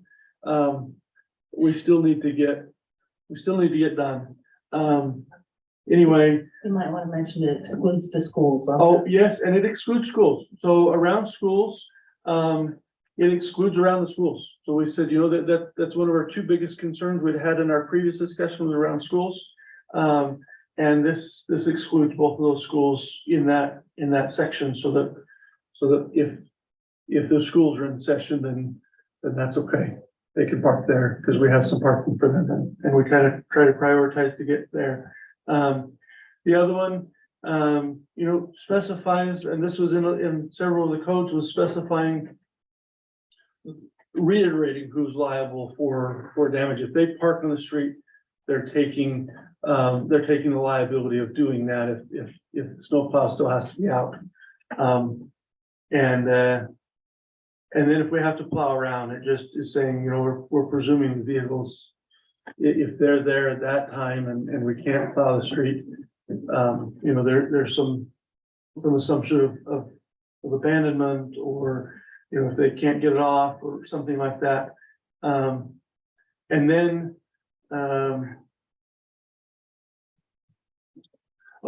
this one, we don't allow, and we haven't ever allowed, but this is just to reiterate the wording of it. We don't allow people to take their snow off their property and push it into the street. If they do that, and it freezes and thaws back before we can get to it, it really jars our trucks and we're, so anyway, and then the next one, violations, we find that a parking violation is more severe for winter when we're needing to clear those roads than it is for the summer, and currently the same fine applies whether it's a parking violation during the summertime or throughout the winter. And the idea was we'd like to have more of a focus on the necessity of winter parking. We haven't done any calculation of the amount of money. This isn't that we want money to do whatever. That we've done no budget, whether we should have or not. We haven't done anything projecting that. This is about trying to encourage people to follow the rules, because it's important on the winter ones, because we gotta get that snow off in order to help everybody else to have a safe environment. So this isn't money intended, and we haven't made any kind of projections there. Anyway, and then the night one from 7 to the 11, so that's the summary of possible change. So, sorry. And the reason that we're doing this is so that we can keep the roads maintained for our citizens. And if we've got cars parked there, we have signs out that say don't park here because we're gonna do some work on it, and people still park there. It's like, it says no parking right now. Which then causes us to have to delay what we're doing, spend more money on personnel to go find whoever's parked their car there and get them to move it, which is more expensive actually for the city. I personally don't have a problem with what has been identified here. I think it's a good move in the right direction to help the city, help get the snow removal, help the city do work in their streets, public way. Couple of one of the concerns I have is I see now we have students walking from the new development down at, and I don't even know what it's called. It's across from Zions Bank, up just a little bit from Zions Bank on Third South. What is it? Fox Hollow. Fox Hollow. I see we have students walking there now. And I see them walking down both sides of the street, even where the Allens used to live, or where that home is, and I see them on the other side of the street. And I'm concerned a little bit. We did get them, cover that pipe, but it's grown in quite a bit, and the students still walk there. But the idea was we'd widen the asphalt and paint a line along there. Will, as we plow, will we roll the snow past the white line over to the dirt? In that area, so those students would still have a place to walk. I mean, now there's not a lot of them, and I imagine when winter comes, most of the parents will be taking them to school. But I just have a concern about that. There's a couple other areas where sometimes when the snow gets removed, it comes onto the sidewalk and gets a little heavier. The 3rd East, the sidewalk gets sometimes snow plowed onto it. In front of my house, the snow gets plowed onto it. But I think you do a great job with the side by side, and I guess it's the side by side, taking the snow off of that there and plowing up around there. I just wondered if there's anything we could do to keep sidewalks open where students have to walk, where people walk. Because they do get out in the streets quite a bit when there's no sidewalk. Of course, I get out in the street when there is a sidewalk, so I don't know if it make any difference or not, but I'm just concerned about that issue. So one, part of our project that we're working on now is to do the striping of 3rd South to put that in. There is some of a shoulder in front of the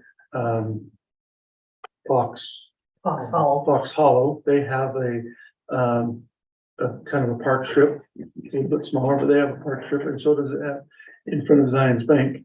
So as we clean it, obviously our first is for passable center lane, the center lanes passable, and then to move out from there. And that's again, back to the time, if we have enough time, we could do better. But if the cars parked there at 7 o'clock, Yeah. it won't work. And they do park there early. So that's some of the issue, but the striping, what we've planned, that's coming, that hopefully comes on Tuesday, at least most of it, if people are not parked there. Okay. I feel fine about the winter parking requirements and increasing the fine. It seems like to me, maybe we should look at changing the, and I couldn't find the reference in the code to where it said they could get away with moving their trailer inches after 48 hours. But wherever that stipulation is, that maybe we should work on refining that language to be a little more specific and, State code.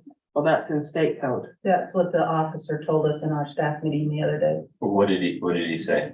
Then it's 48 hours, if the state code puts 48 hours and any movement. Any movement within 48 hours. Makes it another extension. Gonna jiggle it a little bit. All right.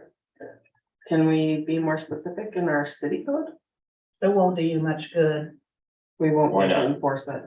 Because we can't enforce it. Yeah, if we move it, if you say they have to move 6 feet, then they'll move 6 feet. That's what will happen. Could we put something in that's like, if you do this more than twice a week, then you get a ticket, like you get cited for that, because clearly that's four out of 7 days, It right? seems like would be able to write that. I don't know. I think I could be creative enough to go ahead and write the rule that we keep the trailers that are permanently parked on the road off the road. Isn't that what we want? Like we They're just don't camping want. on the road. I'm sure there's a process through the state to Isn't that change what number 6 that. says? Well, no, I would think we could write the code that We could would, prohibit trailers from parking on, we could do that. We could write a code that would prohibit Yeah. RVs, trailers. I think if you did that, you wouldn't solve all the problems, but you'd solve a lot of them. There's not a lot of trailer. The other quandary I had about was enforcement. Yes. I feel like overnight in the winter, it's pretty easy to enforce because our public works guys are out there and they know exactly where the problems are, right? But I don't think you guys are out driving around on your summer nights watching for overnight parking. I hope not. I hope you're home with your families. Well, I can't and it's a imagine different, sometimes. So Colton does enforcement and he's not, the snowplow driver is not doing the enforcement, so those are different people. Right, he does the enforcement, but the relay of information seems like a more natural flow when we have city staff actively out working. Our city staff are working on all this, I mean, there's a lot of construction going on, we identify a lot of those during the summer. But not overnight, that's what Yeah. I'm saying, But overnight. it will actually make it easier for the deputies on some of the hour commitment and stuff, because as the Graves nights, I don't remember which shift they do. One of them focuses on parking. And they're really the ones that come out in the winter and focus on our winter parking. So, and They're writing So citations. that's deputy they're writing hours. citations Oh. between the hours of midnight and 6 a.m. Yes, I don't know. I can tell you how many, but they are out doing that. And if we change this and we did go towards being able to start our maintenance earlier in the hours, then the deputies could help us that way as well. They could be out as they're driving through and looking for mischievous folks. They could also see cars that are in violation. Where on the other hand, where it's a time limit, it's hard for them to know if that car was there for 24 hours or 48 or whatnot. But where there's no parking, Okay, then they know for sure so, that car's in violation. okay, so it's a clarity of the enforcement that Yes. becomes the problem. Well, that's Okay. one of the things that it will help with, is the clarity of the enforcement, but Okay. Not the reason we're doing it. not the reason we're doing it, no. The reason we're doing it is to get the streets opened up enough so that our maintenance people can do what they need to do, maybe in hours that are still not in violation of our noise ordinance, but still allow us to get work done that's not able to get done. Is that fair, Ryan? Yeah. I think you'll find that the staff was pretty vocal with it. Staff is very vocal. That's exactly what I was just gonna say, because I think you have a the united winter staff. parking hours. It doesn't really help a lot with the fact that we start at 4 a.m. Okay, I think with River Heights, I think we just learned their winter parking ordinance is like 4 a.m. to noon. You know, the true hours that those plowers are doing the bulk of the work, that's what they elected to go with. Which my staff liked that idea a lot, and this year-round thing, of course, but it's truly to help us accomplish the goals of getting these streets widened, because 4 a.m. we're doing those primary routes, we're doing those main lanes of travel. It's not till 9, 10, 11 a.m. that we're widening the streets, which is where the cars are parked.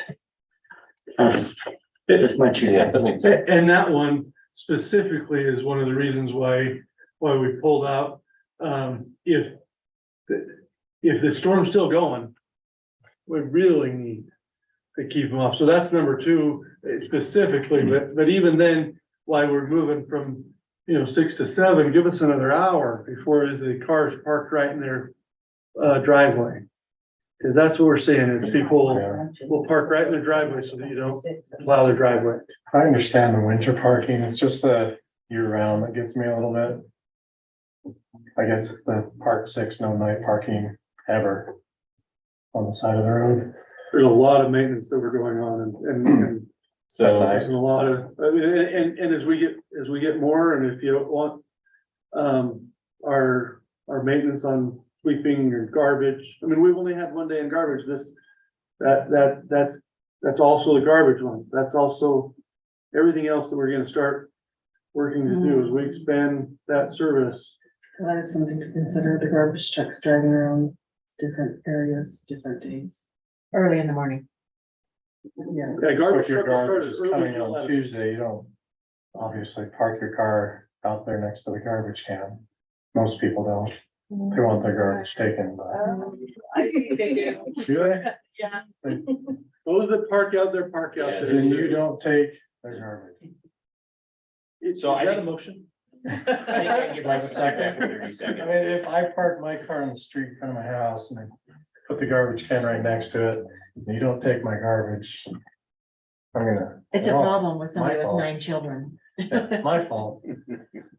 I make emotional now, but. I tend to agree. I think what's been said, I don't have any issues with the winter and nighttime regulations changing to make that better. I think the nighttime parking one is probably problematic, and I don't think we'll I think the night, thank you, Mayor. I think the nighttime parking one is probably a little too much. I probably would be in favor of something that was trailers and motorhomes and RVs and stuff like that.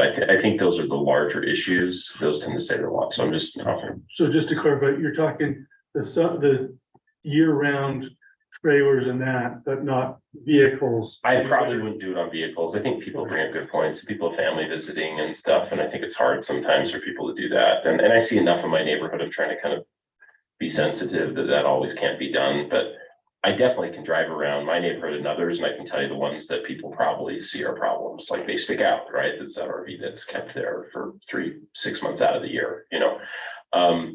The other thing, I don't know if it would be in here somewhere else, but I have noticed this over the last year. It's gotta be a code violation, but I've seen construction materials, gravel, sod, construction materials, wood placed in the road. And that has to be a violation. It's a safety issue. You can't see it at night or in the morning. And so, okay, I mean, I'll just call, I see it almost every day, I see people do it, and then they think, it's okay, I'm just gonna tell my contractor to dump it in the road. It's your driveway. If you want sod, you gotta put it in your driveway and put it in the next day. It's not the city's responsibility. And how do you feel when someone drives down the road and hits, 2,000 pound pallet of sod with their car? How well, that's gonna work. So, yeah, I think that's a real problem. So I'm glad you're aware of it. It's been happening a lot lately, so. Yep, we're glad you're aware of it. Yeah. But that's We're aware, also we're- an we're enforcement, fighting it, but yeah. So I don't know if it's covered in a different thing of code, but that's, if you okay, see that, call the sheriff and say, yeah. it's there. And they'll go ticket. And our code enforcement goes around and works to try to take care of a lot of that. Colton's good at going around to working on those, but it's happening a lot.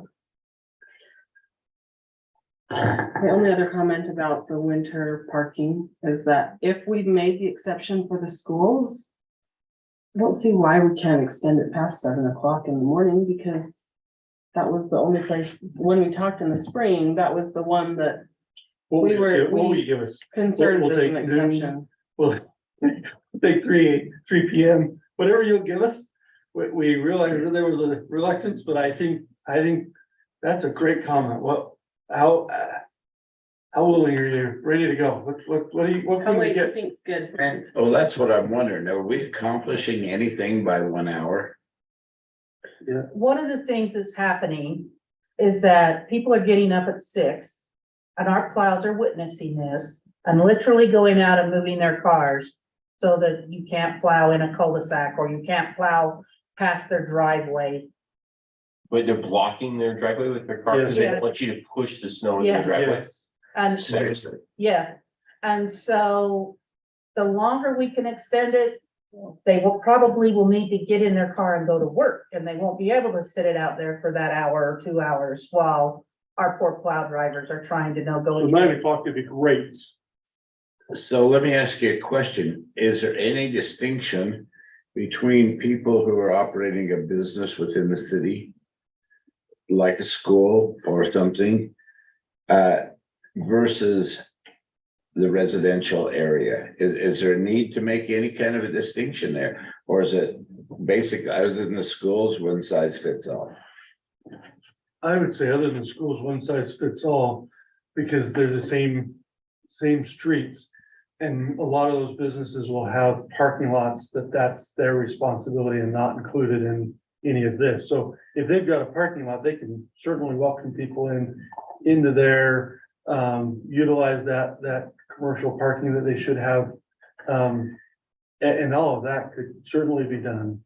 So, but the same width of street is through most of those commercial area. Don't we have parking regulations for at-home businesses? Like, I mean, I know like people have a preschool in their home or something like that. Like they have to map out a flow for the traffic to come and go, and they don't allow people to just park there with their at-home businesses. Aren't there regulations for that? Yes, So we don't really have to make an exception for those kinds of things, do we? Is 3 minutes okay for a preschool or something? Yeah, I guess that's all it takes to drop off a preschooler. Or go Most pick of them. one up. most of them don't even get out of their cars on the drop off or the pickup. Most of them wait in a line, and as they drop them off, the teachers take them in most of their business plans, and then the same thing, that the teacher walks out with all the kids and picks them up, and then the parents pick them up in the afternoon. So I don't think the morning hour parking would, it's more when they're picking them up in the later part of the day where they're parking to get their kids. In the morning, they're not parking, they're mostly dropping off according to all the business plans that we get. Will this apply to Second West, all from First North South? Well, we'll have It'll bike apply to lanes all along there, won't we, That's Ryan? county road. Because it's Second West county road. counties, they have a bike route. I don't know when they would do lane or bike lanes. But at that point, then in theory, Second West should be, cleared by the county, but But the parking rule is citywide, it's not specific to it's street. parking rules. I'm just wondering, you know, if that street's gonna be included in our regulation, or. Yeah, I yeah, it don't- would, because It would be all included. streets within inside the city. You wouldn't be able to park on UDOT's either. Okay, I'm just curious about that. I just want to make sure if we make this change, it accomplishes your purposes, and if it needs to extend later into the morning, maybe we need to explore that, because certainly, if we haven't accomplished what you need to have to get your snow, if you start at 4 o'clock in the morning, to get your snow widened out comfortably, and yeah, I just want to make sure it covers our bases if that's what we're going to do. Well, we're gonna have a period of time here where citizens can chime in, because we're not making a decision tonight, we're just Right, I talking just about it. Want to make sure. And we get so as we input. gather that information, we'll look at all of it and weigh it against what the city has to do to clear the roads for all citizens. Then we can make a decision after that. And at that point, the nice one with this, if you do want to make a change that we could present to the public. So if there is a change to this, we would like to have any modification to this so that we take out the ordinance that you're interested in. If there's something you don't want to take to the public, we ought to take it out at this point. Or something we want to extend, you can obviously make recommendations, so we bring this back the way you want to the next public hearing, so. If we go longer, it's easier to cut back in the morning than it is if we get a lot of pushback. It's easier to cut your hours maybe back to, if we say 10, and they get a lot of pushback or reasons, maybe we look to 8 or something like that. If you start with 7 and want to go to 8, 9, 10, then that's a wrong way to go, in my opinion. I think we ought to look, if you're, maybe the upper limit is 10, and maybe we work backwards from there if we need to with public opinion. That's just a thought I'm having. I'm fine with that. Mine would be 8, 6, 2, 6, 6. That's just my opinion. 6 to. Night parking, no parking on the street ever. Would you do that? The other discussion was limiting it to non-motorized. So it was non-motorized that was had a year round rather The than. trailers and the RVs and all. Well, RVs are motorized. Yeah. Well, we could call out. We could craft something, but anyway, yeah. Anyway, trailers and something like that for year round, we could do that. We could leave it and just carve that to be the year round restriction. This morning, I just asked. Yeah, that doesn't bother me. And This morning- then at the public hearing, we'll just prepare ourselves for like an RV convention inside here. Every single RV owner. Being- A lot of We them, won't be able to park any of their stuff out. a lot of them are really responsible, but there are those few I know. that want to park on the street. They don't want to go pay for parking, so they'll park it on the street. And it's inconvenient and it's dangerous. It's dangerous. The sight lines are bad. You can't Yes, you see the can't see. sidewalks. You can't see kids. You can't, yeah. And It's a so safety issue. we're talking about not only a convenience factor, but mostly it's a safety issue for the removal of snow and for this line of sight to drive safely through our city. You know, people are concerned when they come to us and tell us that they don't want us to build more houses because our kids will be in danger. Well, this is an even bigger danger Yeah. for them than it is to have more traffic on the road. So, yeah, it's a safety issue. I know on my route through Providence this morning on Fifth South, as I turned west, there's a boat with a cover over it. The garbage truck happened to be gathering garbage right there. There's not room for another vehicle to pass. And it's not a big deal to put on the brakes and wait, but it's not probably what we should be doing in our city. You come around the block, go down to, it's like an extension of Garden Drive through there, come up the street. There's a truck sitting in the road. It's got a flat tire, hasn't been moved for many months.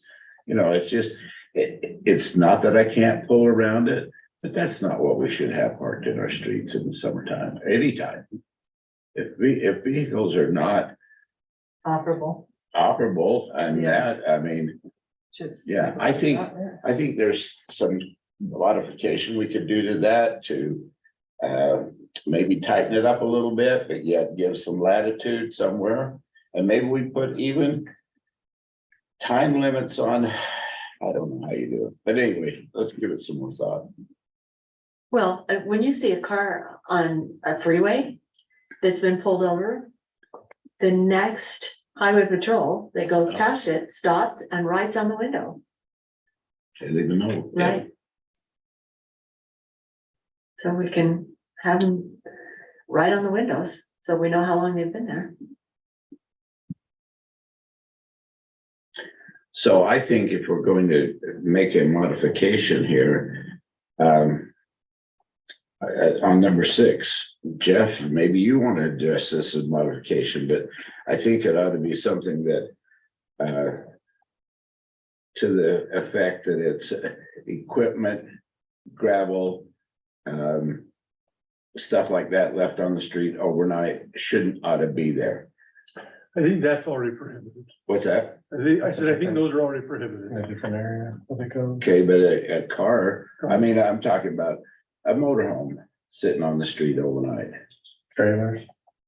Trailers, boats, camper, or whatever, RV trailers, all that sort of stuff. So take out any vehicle and replace that with RVs and trailers. Something like that. Okay, is that okay? I mean, that's my suggestion. I think that helps. That's what you were getting at, Jeff, right? Well, We can try that for now too. I just think It's one of those family things and that, friends should be able to park on. There are Side of times the people street. come to this. Yeah, well, what if So- family came to stay and they are in an RV? yeah. I don't, but some people might. Go to Walmart. Yes, that's true. Walmart allows that kind of They can get parking. around the side of the Overnight. house into the backyard. The only time I can think, I was trying to think, when would I have been in violation of this? And I can only think of like pre-packing for girls' camp or something like that the night before, and it's all just parked on the road, ready to pull out in the morning, but. We'll write a girls' camp exemption. You put a girls' camp exemption in there. There's a long list of exemptions, so I know, right? There's a lot of exemptions that can be made for that's why I don't think the eliminating trailers. vehicles ever. But yeah, you have a trailer that you're packing, so. Well, But maybe a stationary trailer, like if it's not hooked up, ready to leave, like it looks like it's gonna camp for a while. We actually have quite a few that leave their truck parked with the trailer hooked up, They do, yeah. and they'll sit there for several days and Colton puts 48 notes on them and they Mm-hmm. move them 4 feet and. let's give him a grease pencil to write on the windshield. Yeah, I personally, I think if you stick with the trailers and the RVs, that's a good start. We can always add more. Yeah, So the two changes I have are winter restrictions from 11 to 10 AM. And the year-round restriction of RVs and trailers rather than any vehicles. Those are what I have to change before we bring it to a public hearing. The exemption being schools, And the schools is already in there. doctors, home health, stuff like that. That's already on there. So doctors in there, home health is in there, and schools. Is home health in there? Says something about, House calls, House calls, is that considered home health? I think so. okay.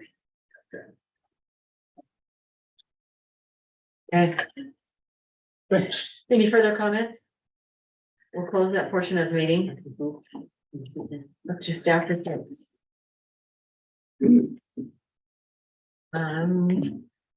Should we mix it up? Thank you, Mary. Thank you. Scarlett, let's start with you.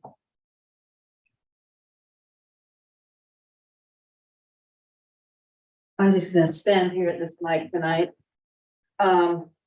I just wanted to remind you that the car show will be coming up on October 14th. You won't have another meeting behind that, so that's a Saturday. It'll be from 10 to 2 in the east parking lot at Spring Creek Middle School. So the west of, And the hours are 10 to 2. 10 to 2. And we will have live music. So that should be lots of fun. We'll keep our fingers crossed for really good weather, so we'll be at our 90 to 100 cars that usually show up. Also, I'd like to remind you about the Cash Summit that's coming up on November 2nd. The committee is thinking about reducing that to something like 8:30 to 1 or something like that instead of an all-day event. We are also looking at involving youth into that a little bit to kind of go along with some of the stuff you were talking about earlier, Janelle, but to get the kids' perspective and get them involved in housing and planning and things like that. In fact, one of my assignments is to call the high schools and get recommendations for youth to sit on a panel that would, and they will have set questions in advance so that they kind of know what to think about and come and answer their thoughts of if they're thinking about housing or how they're going to afford a home or things like that. We're also going to invite some Utah State University age people to participate. So we're trying to reach out to a lot of different groups that have kind of been neglected in this Cash Summit before. So we're hoping for that. And then on the construction noise, we have really tried to hammer that home with a lot of meetings, every pre-construction meeting, post-application meeting that we have with them. We remind them to please be courteous of that because we'd like to keep that time frame open so that they can get in and get out. But in addition to that, based on today's comments, as Ryan said, we will be sending out a notice to contractors. And I've also put together a document to hand to them when they do come to those meetings, and just a little notice flyer thing. There'll be electronic copy for them too, but a physical copy that we hand with them when we hand their zoning clearance or things like that to them, that reminds their contractors, reminds the people that our hours are 6 to 10. Do not be going at 5:45 or 4:30 or anything else. So we are going to try and really hit that hard because I know how intrusive that is to have noisy hammers and backup beepers before it should be. So those are really the only things that I have, unless you've got questions or concerns. There will be full ballparks this weekend here. Rocky Mountain's running a baseball tournament Friday and Saturday, so you'll see a lot of kids in town playing ball, and our flag football program has started. You can come and watch little guys play flag football under the lights. That's kind of fun for them. We moved the one is still up on the big field off of Second West, and then the other one we moved off of 100 North, right down by the little kickball field under those lights. So that's kind of fun to watch. But anyway, we are getting ready for our Christmas tree lighting. We're planning that and working on that. So details will come forward on that as well. But that's about Do it. you have a date for that, The lighting, the tree lighting? it's the first Thursday. I think it's the 7th. So, Yeah. And we do have Jolly Old Saint Nick lined up, so that will be fun for the kids. We should probably get that in the newsletter this time. It is, Okay, good. or it will be. Yeah, so, awesome. Thank you, Scarlett. Yeah. Hi, I have nothing to report. I think that you all know about. I'll follow up that next month. and if we find a broken link in the thing, you want it right away. You want a Yeah, copy of the email. link. Melanie or Megan, and we'll get on that, because again, we don't see them unless someone notifies us. Okay.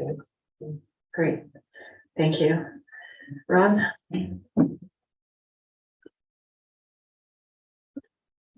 You're probably aware of the construction. And Probably. it's rough, it's everywhere. That's the problem. Updated for all the projects. I'd love to know what's. It's not just Providence, it's like what's going on in Millville. We are making progress on a lot of projects. If there's anyone in particular you'd like me to elaborate on, I'd be happy to elaborate. But we've got construction on all corners and they're all blocks. And it is very busy out there. But we are making good progress. I can't say that I have anything negative to report really, other than maybe some slow factors. But it's good progress. The reservoir, the well at the reservoir, that's a kind of a very long-winded story. But we're making progress there as well. We've got some depth, we've got some optimistic things that have happened. Yet we've had some snaggles when it comes to how that's playing out, so we're just kind of in. Is this the drilling that you're talking about? Yes, we've drilled. I'll give you a real brief synopsis, I guess, of where we're at with the well, since it might be a little bit intriguing, but we hit 600 feet in depth. We hit a significant amount of water. That significant amount of water went up the column and basically eroded and collapsed some of the hole under their drill, so they had to take it back out. It collapsed in. That's potentially a very good thing, but it's not enough to know whether or not it's a great thing when it comes to mobilizing the bigger scale production well drill rig equipment. So we're kind of at a money situation that we're getting some better details on what it's going to take to further explore the test well before we move to production well. Or we're at a kind of a crossroads where we're going to do some extra homework and get some engineering recommendations on what our risks are to go ahead and switch to a production well at this very moment versus finishing the test well so that we minimize our risks on mobilizing the bigger equipment. How much further do you go on that one if you keep going? Or is that as far as Kind you of go? depends on how much fractured rock you get and what the engineers see in that fractured rock and the amount of water that you do, because there's different methodologies of the drilling. When it comes to air, rotary versus mud versus there's when you start getting through the limestone and it's fractured up and it messes with the typical methodologies on how they keep the hole open to get the sampling from that hole. There's a lot of variables. And so they're hitting some snaggles on their typical methodologies when it comes to the large voids that are in that rock, which is a good sign. But on the flip side, there's always this risk factor when it comes to a bathtub effect of water that we may have hit. And if that bathtub doesn't have a faucet, then we've got problems. And so to try to understand that aquifer better, some more exploration is typically desired, but there's a cost. So Our design was to reach to 1,000 feet was the initial design. We hit 640, whatever it was, and our initial design was to get to 1,000. if we could at least get another 100 to 200-300 more feet deeper than where we hit this good water, that suddenly caused us a little bit of rethink how we're gonna get deeper. then I'd feel a whole lot better. So if we could just get another 100 to 200 feet deeper, we'd probably learn a whole lot, but there's a big cost to get to that in a test well. So that's what we're evaluating. Is that at the new tank? Correct. And the new tank is, somebody asked me the other day, is the new tank full of water and we're using It's it? been active for a very long time. Well, I thought I told them that it was, but Quite entertaining and fun to checking my facts. have in the mix of things. It's been very helpful this year when it comes to the amount of water that gets us through the morning watering hours. I haven't had stress about those zone 2 water pressure / volumes at all this year, which is not normal. Great. So it's been We don't great. want to stress you. There's enough out It's there. been very helpful to get through those morning hours. What project do you think is the closest to being completed? Project. Well. That is a loaded question. Don't mention. There you go, because there's only 2 more holes, I think they need grass, and we'll probably be done with those punch lists now. The UDOT bike project has had, I guess, kind of the best progress, I think, when it comes to efficiency. So I'm optimistic that it's gonna stay efficient as it moves through, and that might be because of the full-time engineering that the UDOT aspect of this thing has had with it. So I think it'll continue to move efficiently and probably get done before Fourth East and Cherrywood. Cherrywood's just begun. And I'm optimistic that it will move faster than Fourth East did, even though it's gonna be a harder neighborhood to do than Fourth East was. But they're gonna move some more crews, and I'm optimistic that's a true statement. But it's got me a little bit nervous when it comes to the timeline on asphalt in Cherrywood. And if they hadn't milled that, when they did, I might have recommended they waited till spring to start that, but since they milled all the asphalt off, it was hard to pull that hand out and say, well, you guys are pushing the end of the year envelopes here, so you better kick it into high gear and get some help there to get that project moving along faster and better. But I think I like to try to be the optimistic person that they'll get her done. And snow is gonna be delayed and we won't have, blizzard on Halloween like we've had before, but that's where those ones are at. Fiber's moving along really well, so maybe that's gonna be the winner as far as mainline trenching goes, because their quality has been better lately. And they're moving right along lately with the multiple crews that they've got, so. When do you think they'll come back and do the seal coat, like the crack seal? The mastic on Yes. the global fill. Yeah, whatever it's They- called. they were I'll think of actually- its name one of these days. They're actually doing some of that right now, on the west side of town.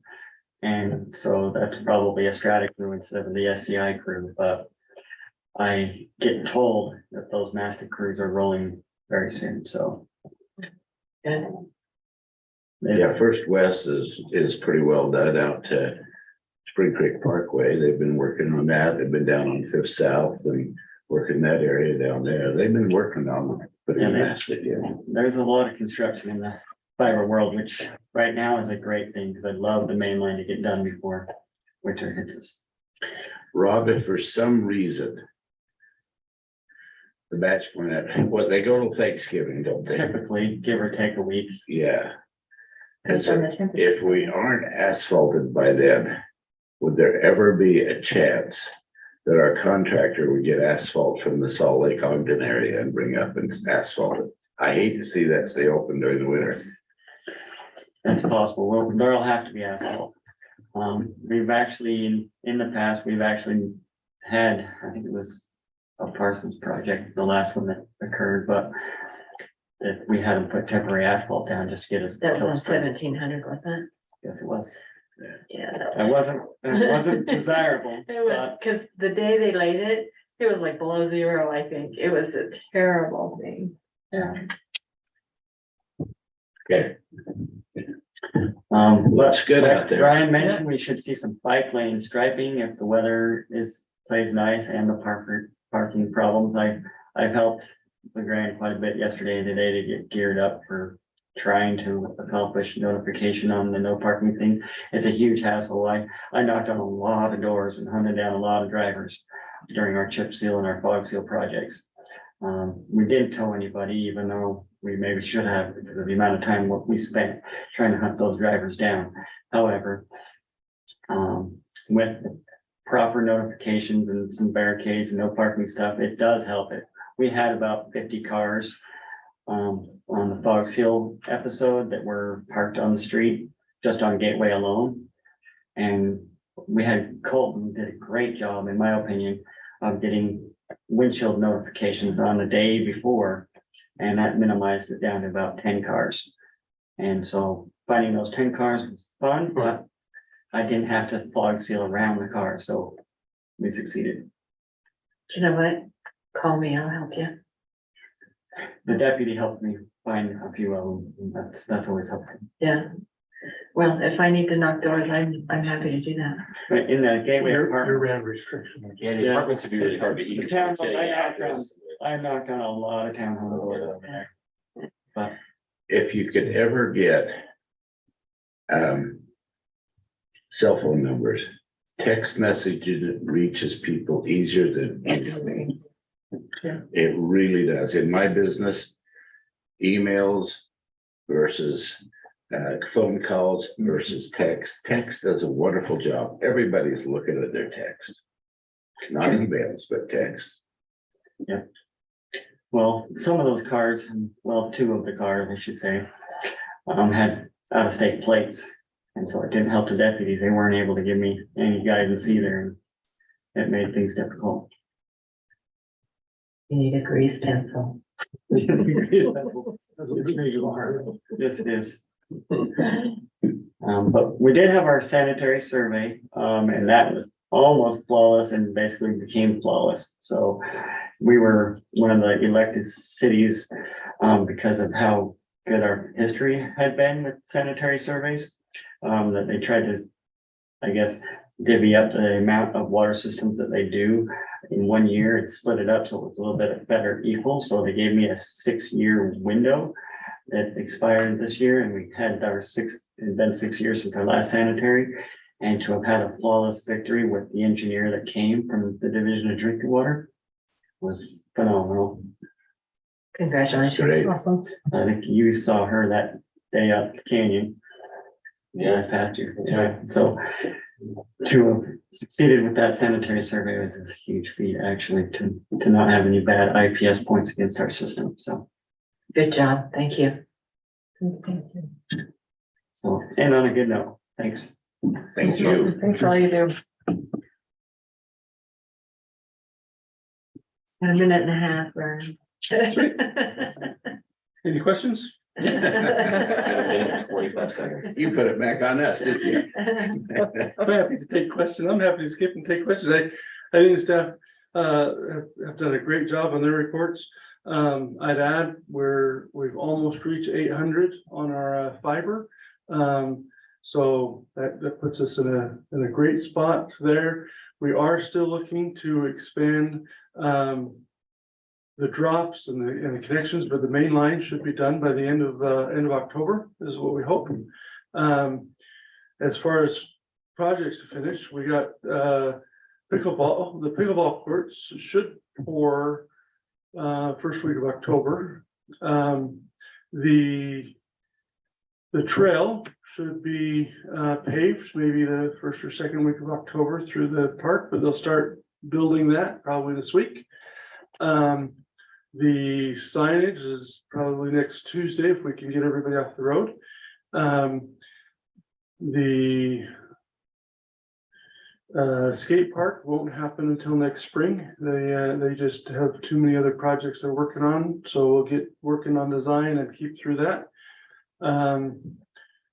We have our grant application into COG. We have National Park Service reviewing our grant there that I'd sent out information on that one, but National Park is currently now picked it up, so that's good. Anyway, we have a lot that's going on. We got, when our bike lanes will go in, we had a bike, the cash bike routes came through town and to see the different areas. They started in Hiram, ended in Smithfield. So Carrie and I went on that one. I report that. So we didn't ride the whole thing. I should clarify. But making good progress in lots of different areas with our different funding. Lots of my reports already been given in some of the other presentations tonight.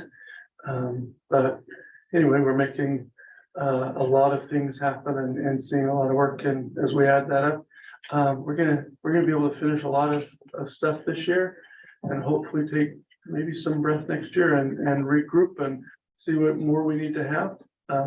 So anyway, that's where we're at. Any questions? Great job. Thanks for your work. It's amazing. There's so much has happened with this city in the time that you've been here. It's amazing. We appreciate it very much. And it's so, from what being on the council was before to what it is now, it's a lot different and a lot easier for council because you handle the burden of the word. Thank you. It's amazing what you can do when you're properly staffed Yeah. too. I think we were understaffed And before. that's part of what you brought to the city is proper staffing. Yeah.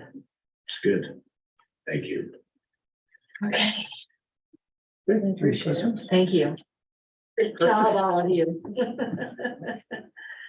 Okay, I'll entertain a motion What? to adjourn. For what?